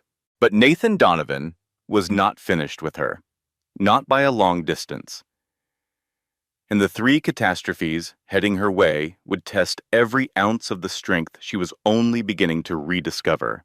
And now, if you have ever been in a moment where you finally thought the worst was over, where you allowed yourself to exhale and believe that maybe, just maybe, things were going to be okay, then you know what comes next. Because life has a way of waiting until you lower your guard before it hits you the hardest. Claire was about to learn that lesson 3 times in a row. The first catastrophe arrived in the form of a legal document. Nathan, upon receiving the divorce papers and the protective order and the news that his accounts had been frozen, did what men like Nathan always do when they lose control. He did not reflect. He did not apologize. He hired the most aggressive weapon money could buy. Bradley Cross was not just a family law attorney. He was a specialist in a very particular kind of warfare, the kind waged in courtrooms against women who dared to leave powerful men. His reputation preceded him through the Manhattan legal community like a weather warning. He charged $900 an hour, he never lost, and his strategy was always the same: make the mother look unstable, make the father look concerned, and let the court system do the rest. Cross filed an emergency motion within 72 hours of being retained. The filing claimed that Claire Ellison Donovan was emotionally unstable and potentially a danger to her child. The evidence, and Cross was very good at constructing evidence from ordinary facts, included Claire's multiple hospital visits during pregnancy, her documented history of anxiety, the fact that she had fled the marital home with a newborn to an undisclosed location, and a sworn statement from Nathan claiming that Claire had exhibited erratic behavior in the weeks leading up to Christmas. Cross also requested an emergency custody evaluation, a process in which a court-appointed psychologist would interview Claire, visit her living situation, and assess whether she was fit to retain custody of Elliot. Diana called Claire with the news on a Wednesday morning. Claire was sitting on the floor of the Queen's apartment, Elliot in her lap, going through the music therapy proposal Warren had given her. He filed for what? Claire's voice went thin. An emergency custody evaluation. His attorney is arguing that you are mentally unstable and that you kidnapped Elliot by taking him to an undisclosed location. I did not kidnap my own baby. I left a domestic violence situation.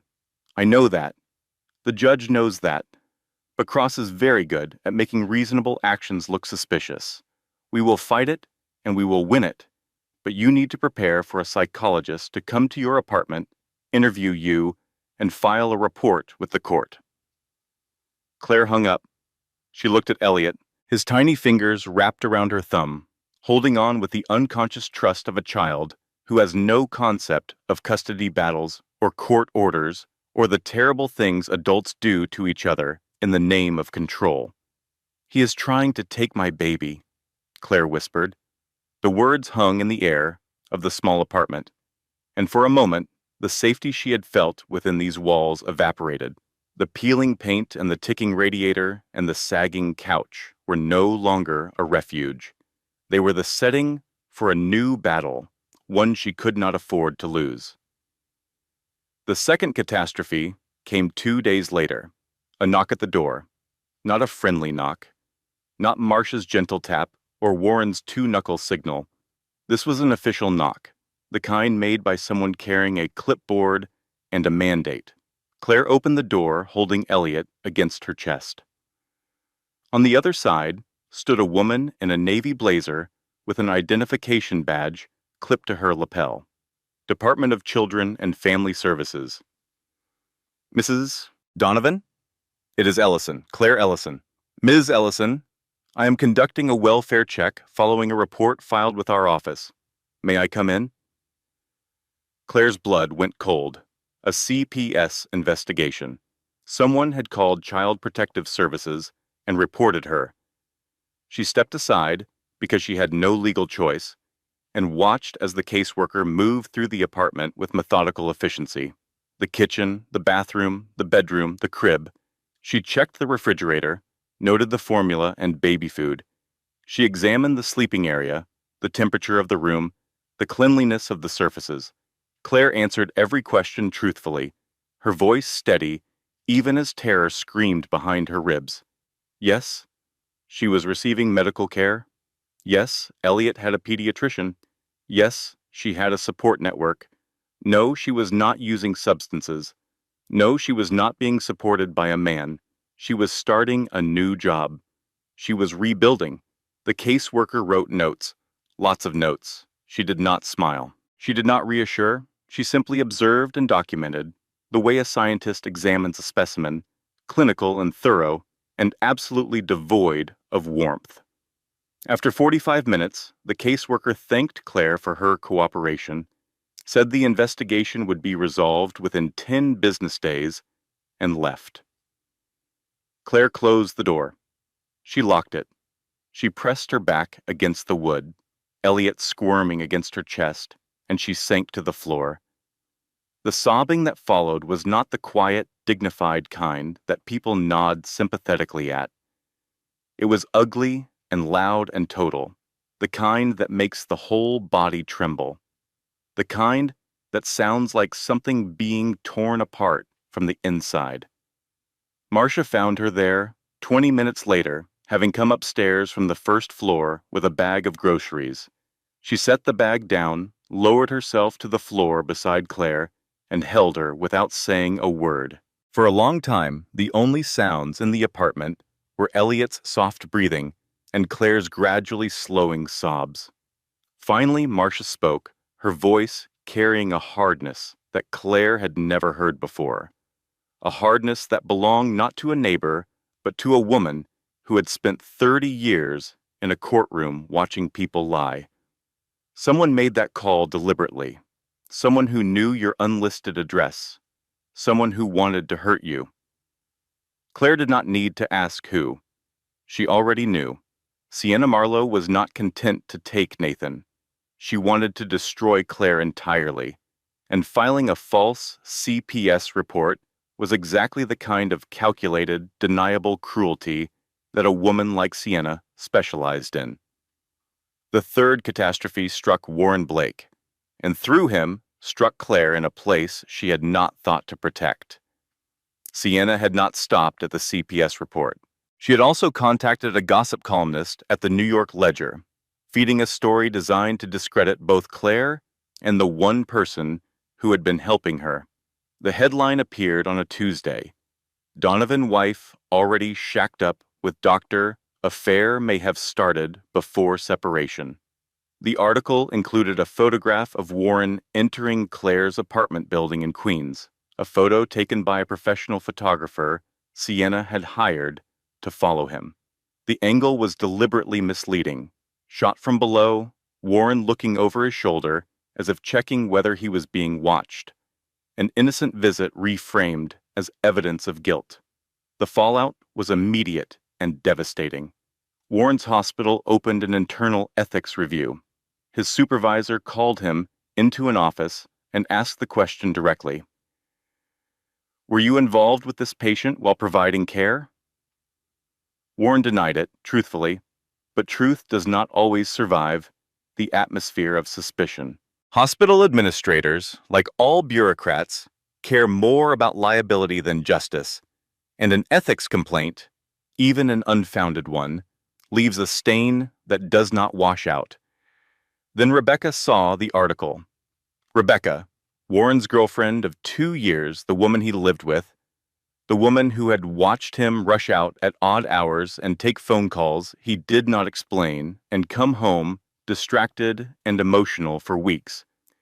She confronted him that evening. "Is this true? Were you sleeping with her?" "No, I was helping a friend who was in a domestic violence situation. She needed medical support, and I was the only person she trusted. And you did not think to tell me?" Warren had no answer for that, because the honest answer was complicated. He had not told Rebecca because the situation with Claire was something he could not easily explain. Something that existed in the gray area between professional duty and personal loyalty, between the debt he owed a woman who had saved him as a teenager and the boundaries he was supposed to maintain as a physician. Rebecca packed a bag that night. She did not scream. She did not throw things. She simply looked at him with the tired expression of a woman who had suspected something was wrong for weeks and was relieved that she finally had a reason to stop pretending. "I cannot do this," she said. "I cannot be with someone who hides things from me, even if the things he is hiding are not what I thought." She left. Warren sat alone in their apartment, staring at the space where her coat used to hang on the rack by the door. He called Claire the next morning. His voice was strained in a way she had never heard before. The voice of a man who had been holding too much for too long and was starting to feel the weight. "I am being investigated at work," he said. "Rebecca left. The article is everywhere. I need you to know something, Claire. I do not regret helping you. Not for 1 second. But I also need to be honest with you. This is costing me everything." Claire listened, and as she listened, a thought began to form in her mind, a thought that was familiar and corrosive and deeply, dangerously seductive. "Everyone who helps me gets destroyed. I am poison. I am the problem. Nathan was right. I ruin everything I touch." She recognized the thought. She recognized it the way a recovering addict recognizes a craving, not as truth, but as a pattern, a voice that had been trained into her by years of living with a man who made her believe that her very existence was a burden. But recognizing a pattern and resisting it are two different things. And on that night, sitting alone in the dark with Elliot sleeping, and the walls closing in, and every ally under attack, resisting felt almost impossible. Midnight. The Queen's apartment was dark, except for the faint blue glow of the baby monitor on the kitchen counter. Elliot slept in his crib, the soft rhythm of his breathing the only sound in the apartment. Outside, the city murmured its constant low hum, sirens and traffic, and the distant bass of music from a bar several blocks away. Claire sat on the edge of the couch in the dark, her phone in her hands, the screen casting pale light across her face. She had been sitting there for over an hour, not moving, barely breathing, caught in the grip of a thought that felt less like thinking and more like drowning. She opened Nathan's contact. His name, his number, the photo she had never changed, the two of them at a restaurant on their second anniversary, his arm around her, both of them laughing. A relic from a time when she still believed the man in the photo was real. Her thumb hovered over the call button. The logic was devastating in its simplicity. If she went back, the CPS investigation would go away. Nathan's attorney would withdraw the custody motion. Warren's life would return to normal. Marcia would stop putting herself at risk. The whole ugly, exhausting, terrifying machinery of fighting back would grind to a halt, and Claire could return to the life she knew, the cage she understood, the silence that at least had the mercy of being familiar. She started typing a message. "I am sorry. I will come home. Please just—" She stopped, read what she had written, read it again. Please just what? Please just stop hurting me? Please just pretend that Christmas night never happened? Please just let me be invisible again, because being invisible is easier than being afraid." Her fingers trembled over the keyboard. The cursor blinked at the end of the unfinished sentence. J'ai the distance, patient and terrible, waiting for her to choose. And then Elliot cried. Not a real cry, just a whimper, a brief sound of a baby adjusting in his sleep, shifting his weight, curling tighter around whatever dreamless warmth kept him peaceful. It lasted maybe 2 seconds, but those 2 seconds were enough. Claire looked at the crib across the room, at the small bundle wrapped in the blanket she had knitted, at the tiny fists curled on either side of his face, fingers closed tight, holding onto something invisible. She thought about what Elliot would learn if she went back, that love means surrender, that a woman's place is wherever a man decides it should be, that silence is the price of safety, that the person who hits you is allowed to keep you because keeping is what marriage means. She thought about the boy Elliot would become if he watched his mother accept a life of fear and performance and slow, steady erasure. And she deleted the message, letter by letter, watching each character disappear from the screen, feeling the weight of each deletion like a stone being lifted from her chest. She deleted Nathan's name. She deleted the apology she did not owe. She deleted the word please. which she had used so many times in this marriage that it had lost all meaning. Then she picked up the phone and called Diana Castillo. It was 12:30 in the morning. Diana answered on the fourth ring, her voice rough with sleep, but alert within seconds. Claire? What happened? I need you to go nuclear, Claire said. Whatever it takes. Whatever it costs. He does not get to win this. There was a pause. Then Diana's voice came through the phone with a warmth Claire had not heard from her before. Now you sound like someone who is going to win. The counterattack began the next morning. Diana's forensic accountant, Patricia, had continued digging through Nathan's financial records even after the initial discovery of hidden accounts. What she found next was not just a divorce issue. It was a criminal one. Nathan had been inflating expense reports at Steele and Kessler Capital for approximately 18 months. The method was elegant in its simplicity. He submitted reimbursement claims for client dinners, travel, and entertainment that either never occurred or were wildly exaggerated. The money, roughly $230,000 over a year and a half, was funneled into a personal brokerage account Nathan had opened under a slightly modified version of his Social Security number. It was not just marital fraud, it was embezzlement, corporate theft from his own employer. Diana presented the evidence to Graham Steele directly, requesting a meeting at Steele and Kessler's Park Avenue office.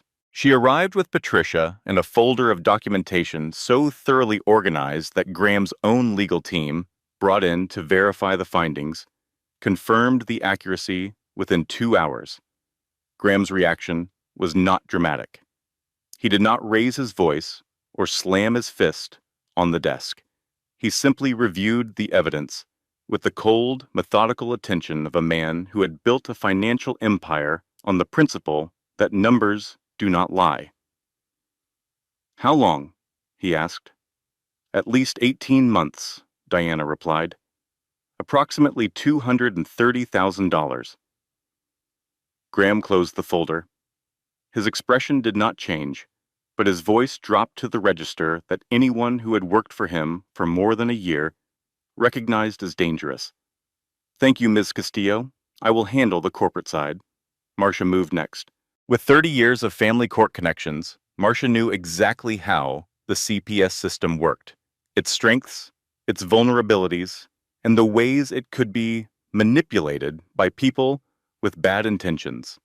She contacted the supervisor overseeing Claire's case, not to interfere, not to pressure, but to provide context that the original report had deliberately omitted.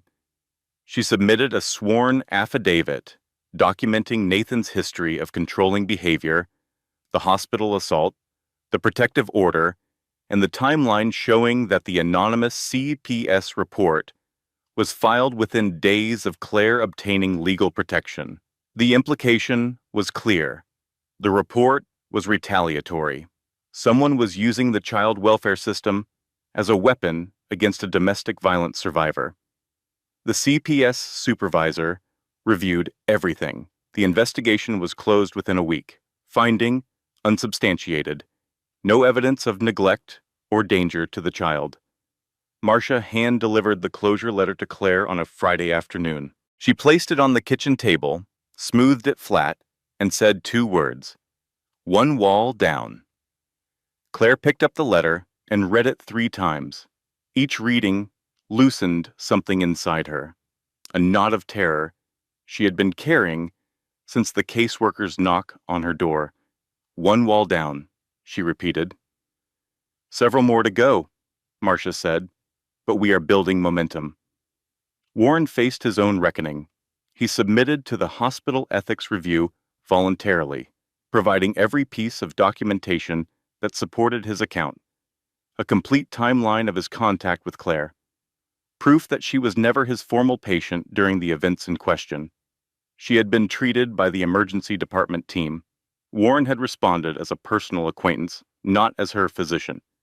Character statements from colleagues who could attest to his professionalism. The review board cleared him after 2 weeks. No ethical violation, no disciplinary action.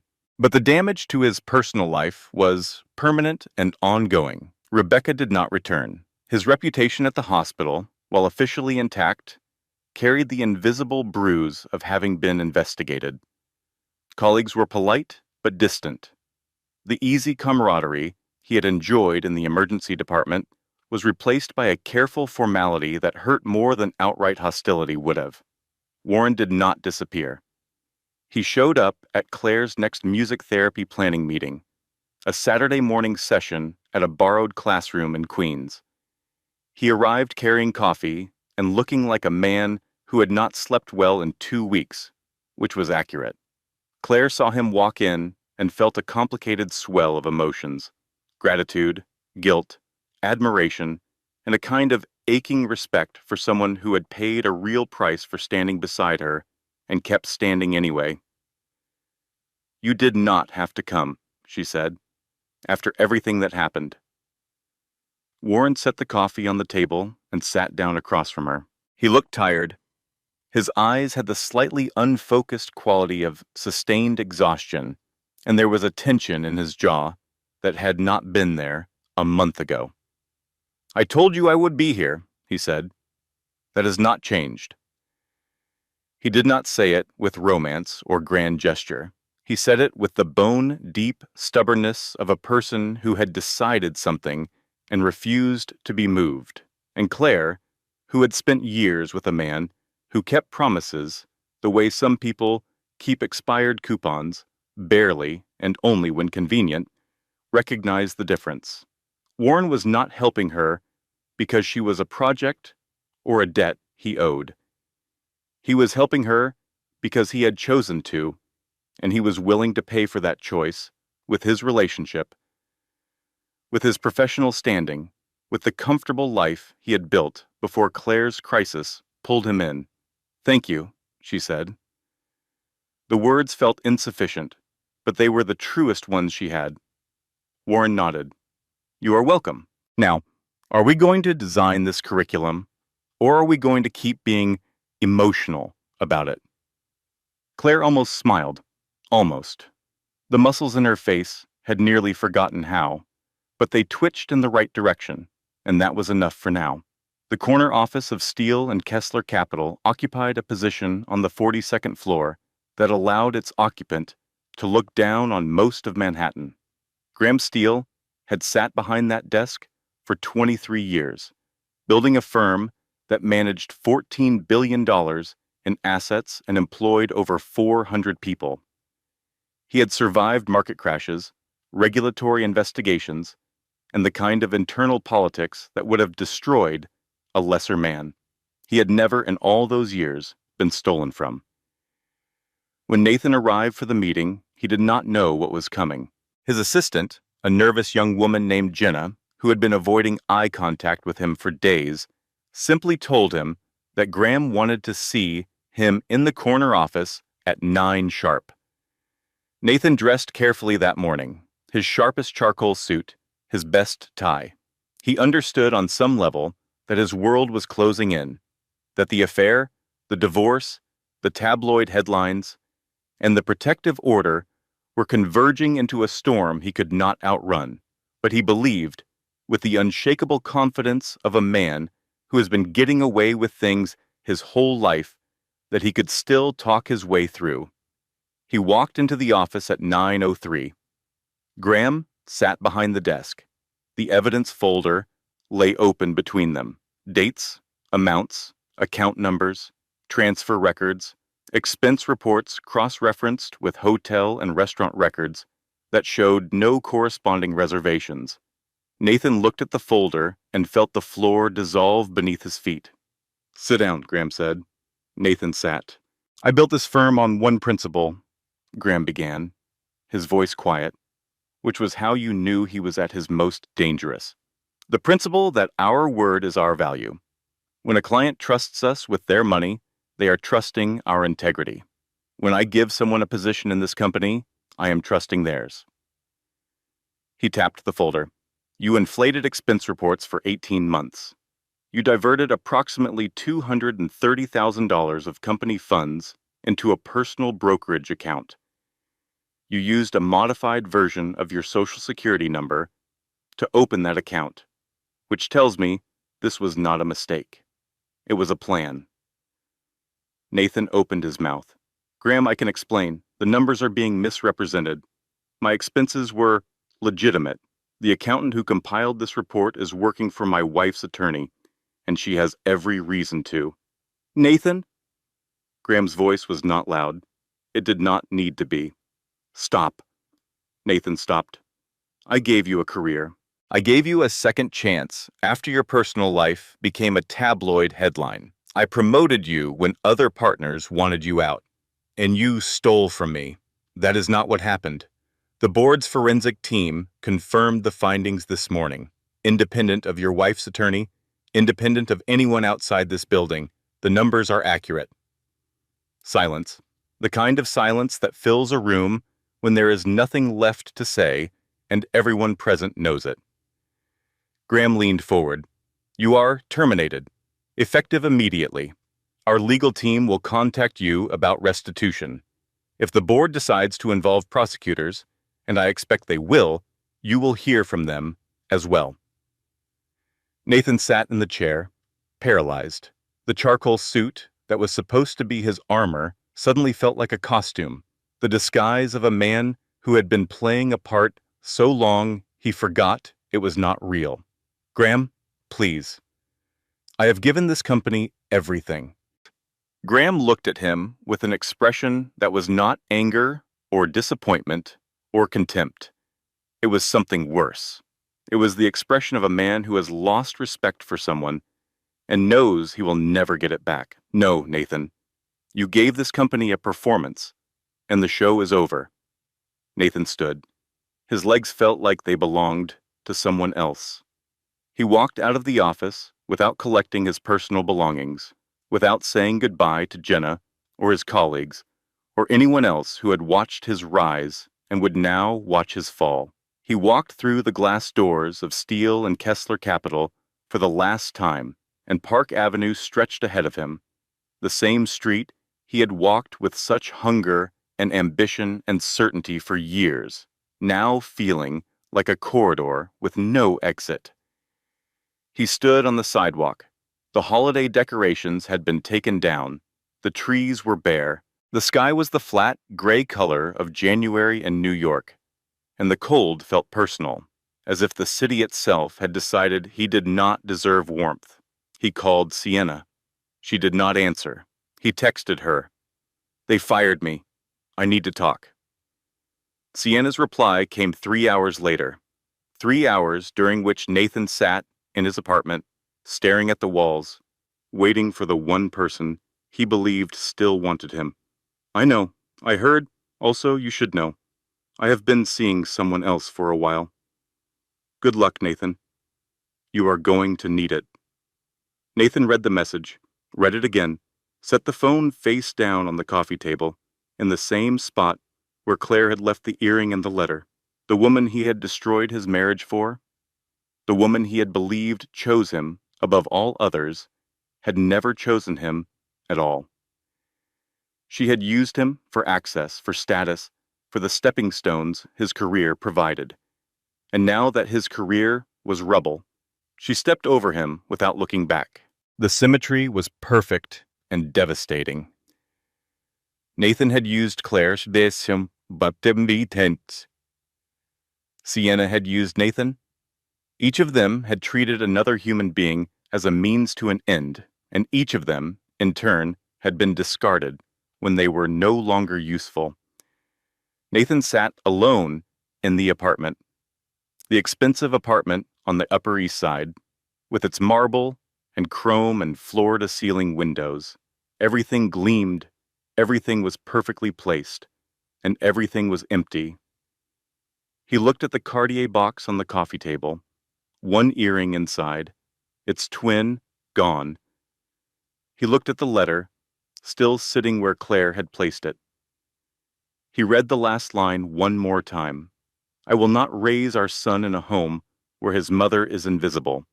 I hope one day you become the man you pretend to be. Nathan closed his eyes. and in the silence of the apartment that had once represented everything he wanted, he felt the thing he had spent his entire life outrunning: the truth. In the weeks that followed, everything Claire had fought for began to fall into place. The CPS case was closed. The protective order was made permanent.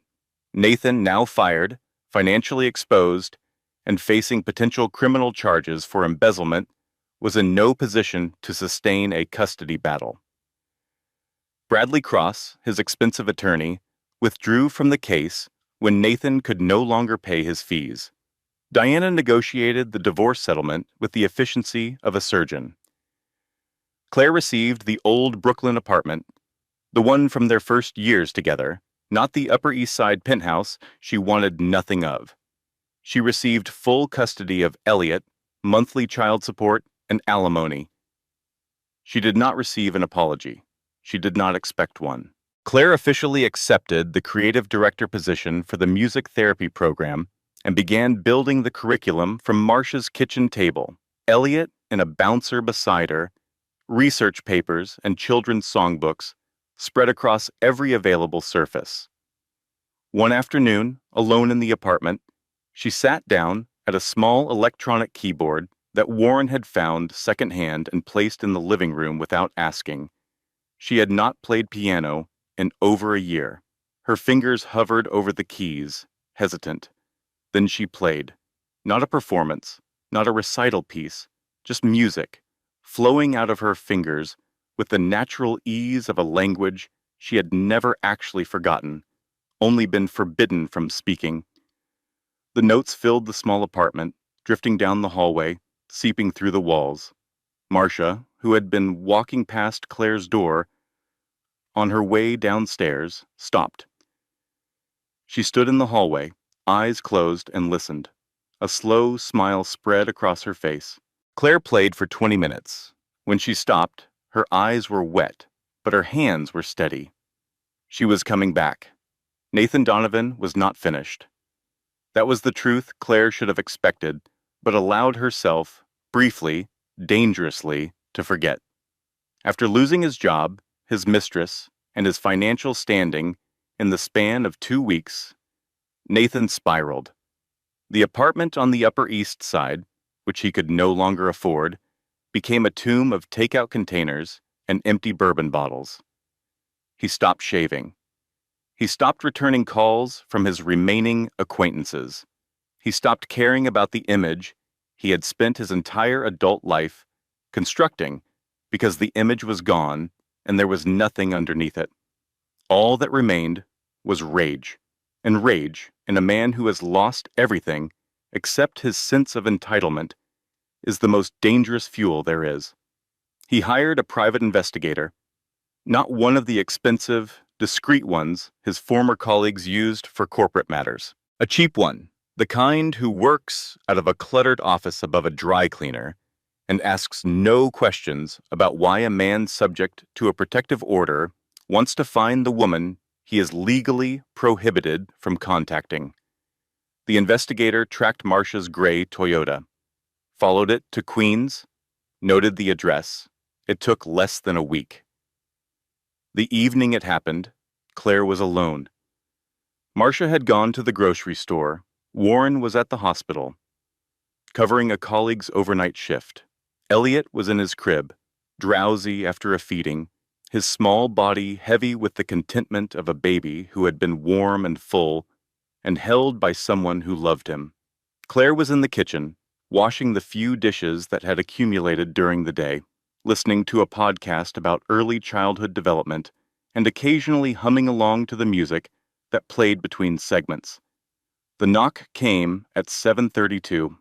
Not a knock. A pounding. The kind of sound that travels through the door and into the bones. The kind that makes the body react before the mind has a chance to process what is happening. Claire, open the door. I know you are in there. Claire, Nathan's voice.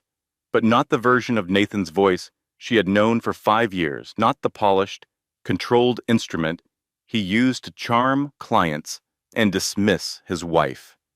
This voice was raw, slurred, fractured.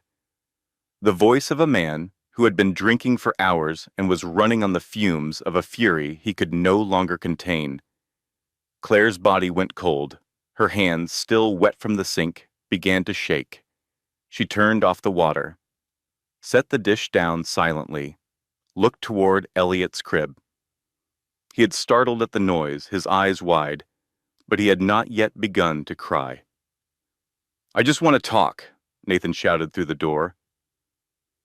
"You owe me that. You took my son from me. You destroyed my career. You destroyed everything." Claire's phone was on the kitchen counter, 5 steps away. She moved toward it, her bare feet silent on the linoleum floor. Nathan pounded again. "Open the door, Claire. Open the damn door." She reached the phone, unlocked it with trembling hands, dialed 911. 911, what is your emergency? "My name is Claire Ellison. There is a man at my door. I have an order of protection against him. He is trying to get in. I have a baby. Ma'am, what is your address?" Claire gave it. The dispatcher's voice remained calm, professional, the rehearsed steadiness of a person who handles emergencies the way other people handle paperwork. "Officers are being dispatched to your location. Can you stay on the line?" "Yes." But Nathan was not waiting for the police. The old door, the cheap door of a building that existed off the radar and therefore did not invest in reinforced locks, buckled under his second kick. On the third, the lock gave way entirely, and the door swung open, slamming against the interior wall. Nathan stood in the doorway. He looked nothing like the man who had once strode through glass towers on Park Avenue with the confidence of someone who believed the world was built for him. His hair was matted. His eyes were hollow, ringed with the dark circles of sleepless nights and sustained alcohol use. He wore a suit, the last expensive one he owned, but it was wrinkled and stained, the shirt untucked, the tie missing. He smelled like bourbon and sweat and the particular sour odor of a man who has stopped caring about himself because there is no one left to care for. He saw Claire standing by the kitchen counter, the phone pressed to her ear, her back straight, her eyes locked on his. He saw Elliot in the crib, small and alert and watching everything with the wide, unblinking gaze of a baby who does not yet understand fear. "Give me my son," Nathan said. His voice cracked between command and plea, caught somewhere in the no man's land between authority he still believed he possessed and a desperation he could no longer hide. Claire lowered the phone but did not hang up. The dispatcher's voice continued, tiny and distant, from the speaker. "You are violating a protective order," Claire said. Her voice came out steady, steadier than she felt, steadier than she had any right to be. "The police are already on their way. I do not care about the order. I do not care about the lawyers. I do not care about any of it. I care about my family. You did not care about your family on Christmas night. You did not care when I was in the hospital. You did not care when you hit me in front of our son." Nathan flinched. Not a large flinch. A small contraction around his eyes, a tightening of the muscles in his jaw. The involuntary response of a man who has been confronted with a truth he cannot rewrite. "That was not me," he said. "I was not myself. You pushed me to that point. If you had just listened, if you had not run away with my child." "No." The word stopped him, not its volume. Claire did not raise her voice. It was the quality of the sound, the utter finality of it, as if the word were not a response, but a verdict. "You do not get to rewrite this story anymore, Nathan. Not to me, not to a judge, not to yourself, not ever again." He stepped forward. Claire did not step back. "If you touch me or my son, I will testify in open court about every single thing you have done, every lie, every hidden account, every night you left me alone.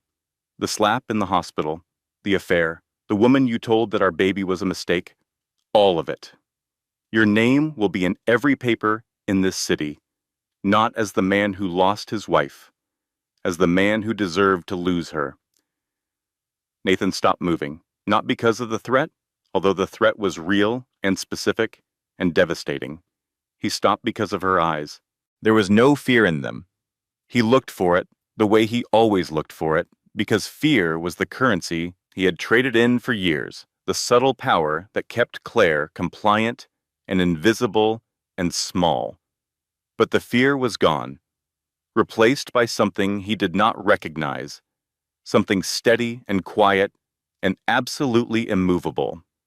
Claire was beyond his reach, not physically, emotionally, psychologically, permanently. She had crossed a line that he could not pull her back from, not with charm, not with threats, not with the desperate, pathetic remnants of whatever they had once called love. In the distance, sirens, getting closer. Nathan's shoulders dropped. The rage that had carried him here, that had fueled the bourbon and the private investigator and the kicked-in door, drained out of him like water from a broken glass. What remained was something worse than anger. It was the bewildered, childlike grief of a man who had finally, irreversibly, understood that the thing he lost was the only thing that mattered, and he lost it because of who he chose to be. He looked at Claire, he looked at Elliot, he opened his mouth, closed it, opened it again. Then he turned and walked out the broken door. Police arrived 4 minutes later. They found Nathan 2 blocks away, walking aimlessly down the sidewalk in the cold, his hands in his pockets, his head down. He did not resist. He did not argue. He simply allowed them to place the handcuffs on his wrists with the passive compliance of a man who has run out of moves. Charge: violation of a protective order, criminal trespass. He was photographed at the precinct, and the image, Nathan Donovan, in handcuffs, hollow-eyed and broken, would appear in the next day's paper. The reckoning came for Sienna Marlowe on a Tuesday. Diana's investigator had been methodical, patient, and very good at his job. He traced the anonymous CPS report to a burner phone, purchased with a credit card linked to Sienna's personal assistant. He connected the photographer who took Warren's picture to Sienna's PR firm through a petty cash account that someone had been careless enough not to disguise properly. Diana presented the evidence to the Manhattan District Attorney with the same crisp efficiency she brought to everything. Sienna was charged with filing a false report with Child Protective Services, which in New York carried a potential sentence of up to 1 year in jail. She was also charged with criminal harassment and defamation. The arrest was almost poetic. It happened at her office, during a presentation to executives from a luxury fashion brand she had been courting for months. 2 detectives entered the conference room, identified themselves, and asked Sienna to step outside. She walked out past the reception desk, where junior staff used to lower their voices when she passed. Past the glass walls that had once made her feel powerful, past the colleagues who watched with the horrified fascination of people witnessing a controlled demolition. Her mugshot leaked online before the end of the day. The same tabloids that had published her fabricated stories about Claire now printed her face above a single word: charged. Nathan saw the news from his empty apartment. He could have felt vindicated. Sienna had used him, manipulated him, and was now paying for it. But vindication requires a sense of justice, and Nathan, sitting alone in the wreckage of his choices, felt only a deep, consuming hollowness. Sienna's arrest did not give him back his career. It did not give him back his wife. It did not give him back the son, growing up in another borough with a mother who had learned to live without him. It gave him nothing except the confirmation of something he had always suspected, but refused to admit. He had never been special. He had just been useful. And when he stopped being useful, the world moved on without him. 3 months later, spring in Manhattan. The River Cafe sat at the edge of Brooklyn, its dining room cantilevered over the East River with a view of the Manhattan skyline that made first-time visitors stop and stare. Tonight, the restaurant had been transformed for the city's annual education and philanthropy gala, a glittering event that drew CEOs, investors, educators, journalists, and city officials to celebrate initiatives that would shape the next generation. Graham Steele co-hosted. His involvement lent the event the weight of corporate legitimacy and the kind of quiet power that made people listen when he spoke. The event's centerpiece was the launch of a new citywide music therapy initiative for public elementary schools, and the woman chosen to present the program was Claire Ellison.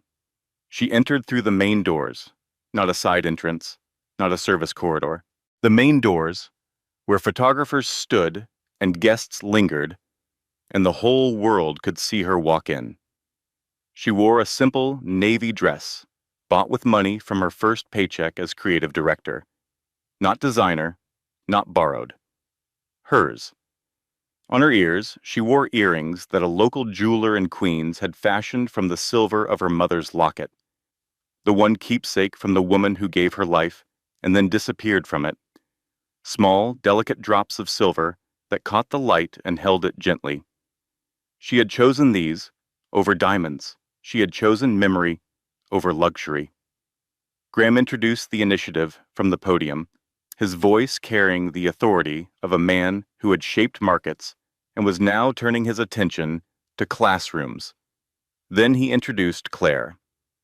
The woman who designed this program did so from a kitchen table in Queens, with a newborn beside her and a belief that music can reach the children the rest of the system has forgotten. Please welcome Claire Ellison. Claire walked to the podium. The ballroom was full. Crystal chandeliers reflected across polished floors. Faces looked up at her, hundreds of them, some curious, some polite, some genuinely interested. Her hands trembled on the notes she had prepared. She had rewritten the speech 11 times, not to make it perfect, but to make it true. She began. 3 years ago, I stopped playing piano. I stopped because someone told me my music did not fit his space. Not our home, his space. And I believed him. I believed him because when you live with someone who rewrites reality, you stop trusting your own ears. You stop hearing the music. You stop believing it was ever there. The room was quiet, the kind of quiet that happens when a large group of people simultaneously decides to listen instead of perform. 6 months ago, I started playing again. In a small apartment in Queens, with a baby sleeping beside me, and nothing to prove to anyone. I sat down at a second-hand keyboard, and I put my fingers on the keys, and I was terrified. Terrified that the music would be gone, that the years of silence had killed it. She paused, looked out at the audience, took a breath. It was not gone. It had been there the whole time, waiting for me to remember that it belonged to me, that no one had the right to take it away. She spoke for 7 minutes about music therapy, about children who communicate through rhythm what they cannot say in words, about the science of sound and healing, and the simple, radical act of giving a child permission to be heard. She did not mention Nathan by name. She did not describe the affair, or the texts, or the slap in the hospital room. She did not perform victimhood or invite pity. She simply stood at the podium and let the audience see what she had become, not despite what happened to her, but because of the choices she made afterward. When she finished, the room was silent for 2 full seconds, and then the applause came. Standing, genuine, earned. Warren watched from the 3rd row. He did not rush to the stage. He did not claim proximity or credit. He simply clapped, steady and proud, like someone watching a person become who they were always meant to be. Marcia, seated beside him, dabbed her eyes with a napkin and pretended she was not crying. She was not fooling anyone.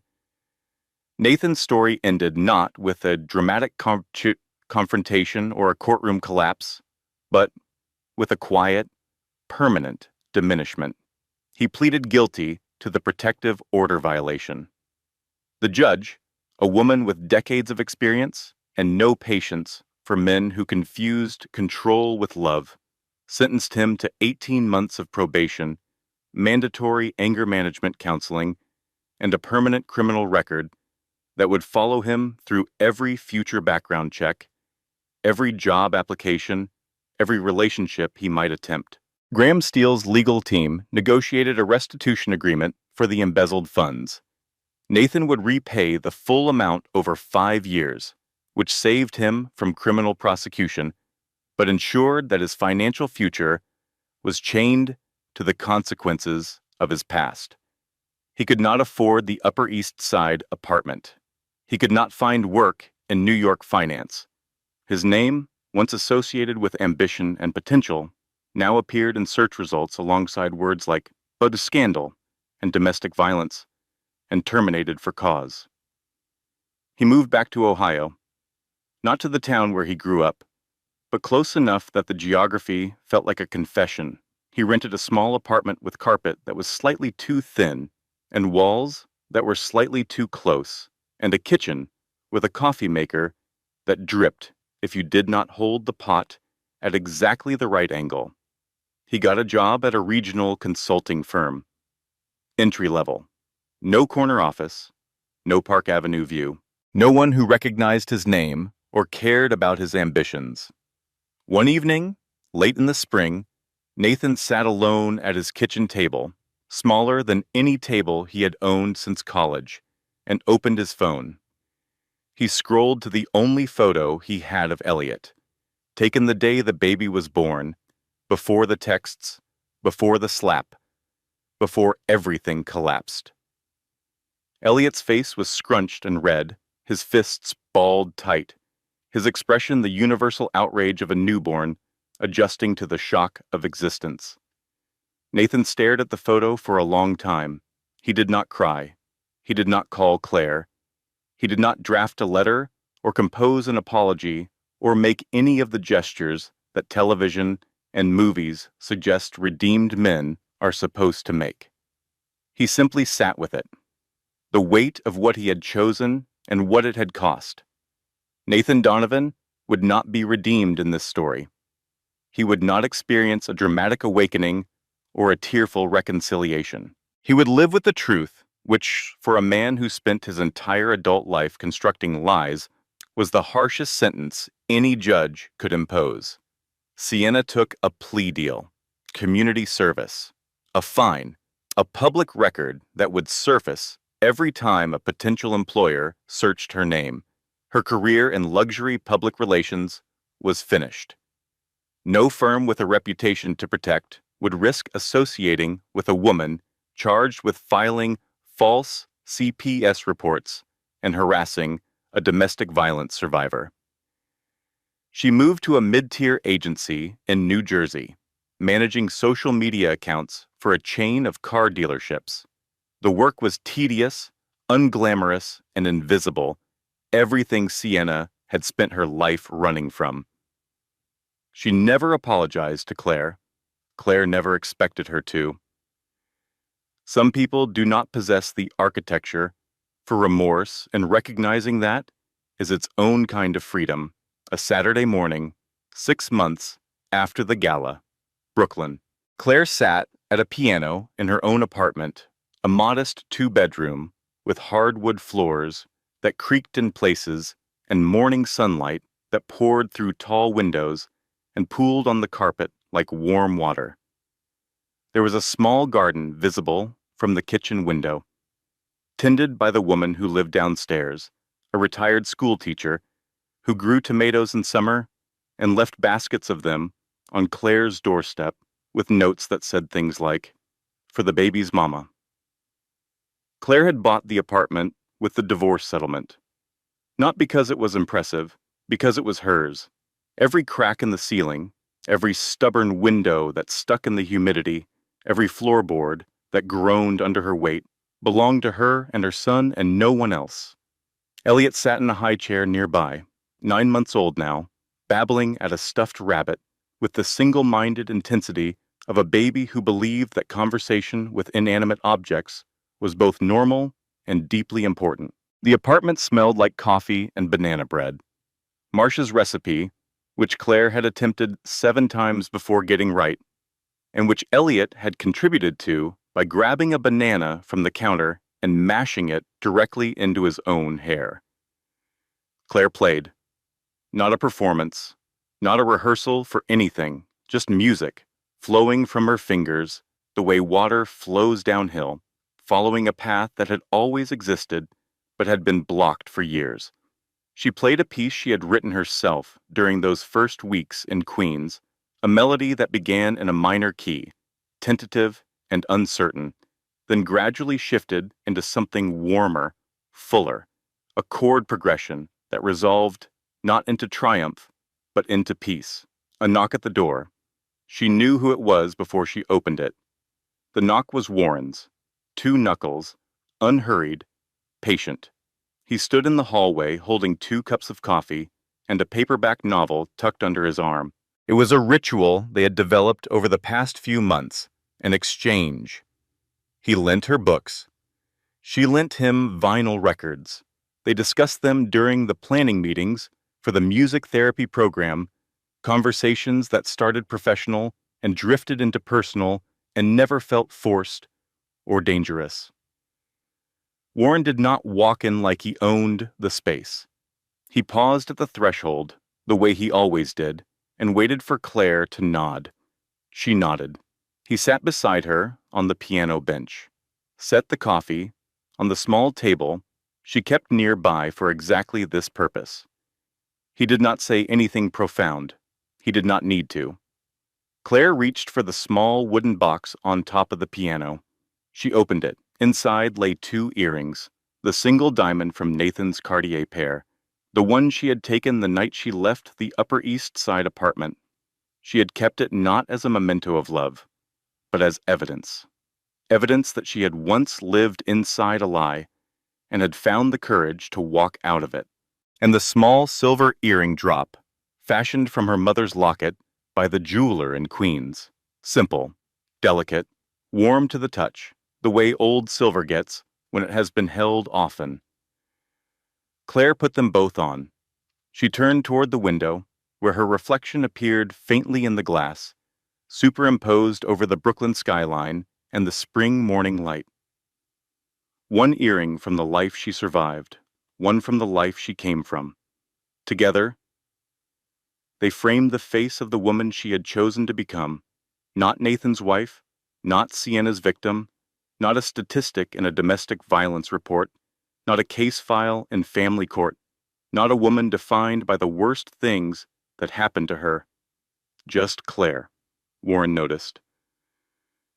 You are wearing both. Claire nodded. One reminds me where I have been, the other reminds me who I am. She turned back to the piano, played a few more bars of the piece she had written. The melody moved through the apartment, drifting down the hallway, out the cracked window, into the Brooklyn morning. Elliot laughed at something invisible. The sound was pure and round, and completely unconcerned with anything that had happened before this moment. Warren leaned back, coffee in hand, listening. Claire Ellison did not need a fortune to save her. She did not need a man to rescue her. She did not need revenge to feel whole. She needed something far simpler and far harder to find. The courage to walk out a door she had been standing in front of for years. And on a quiet Saturday morning in Brooklyn, with sunlight on the quays and her son's laughter filling the room, and a man beside her who had earned the right to stay by proving again and again that he would not leave, Claire finally understood the truth she had been circling since Christmas night. She had always been enough. Not because someone told her so, not because a court ruled in her favor, not because the man who broke her was punished and the woman who tormented her was exposed. Those things mattered. Justice mattered. But they were not the source of her worth. She was enough because she had walked out of a burning building carrying nothing but her child and her refusal to disappear. She was enough because she had stood in a hospital room with a handprint on her cheek and said, "Get out." She was enough because she had sat in the dark at midnight, typed an apology she did not owe to a man who did not deserve one, and deleted it letter by letter. She was enough because she chose herself. And choosing yourself, when every voice around you and inside you is telling you to stay small, is the bravest thing a person can do. She was never the woman Nathan tried to make her. She was never the shadow Sienna tried to erase. She was never the frightened girl in foster care who believed she did not deserve a family. She was Claire, just Claire, and that was more than enough, more than. The piano played on. Elliot babbled. Warren drank his coffee and smiled at something he did not say out loud. The morning light moved slowly across the floor, stretching toward the hallway, warming every surface it touched. Outside, Brooklyn was waking up. Traffic humming. Birds on the fire escape. The woman downstairs watering her garden. A kid on a bicycle ringing his bell as he passed. Ordinary life. The kind Claire once looked down on because Nathan taught her to. The kind she now understood was the most extraordinary gift there is. She closed her eyes. She breathed in. She played one final chord, a major seventh, open and unresolved. The kind of chord that does not end a song, but promises that the song will continue. And it did. It continued. The music, the morning, the life she had built from nothing, it all continued. This content was carefully researched, developed, and manually edited by our team to deliver meaningful stories with valuable life lessons. Every narrative is crafted to entertain, inspire, and empower our audience. We believe that great stories can change lives, and we are committed to bringing you content that matters. Thank you for being part of our community.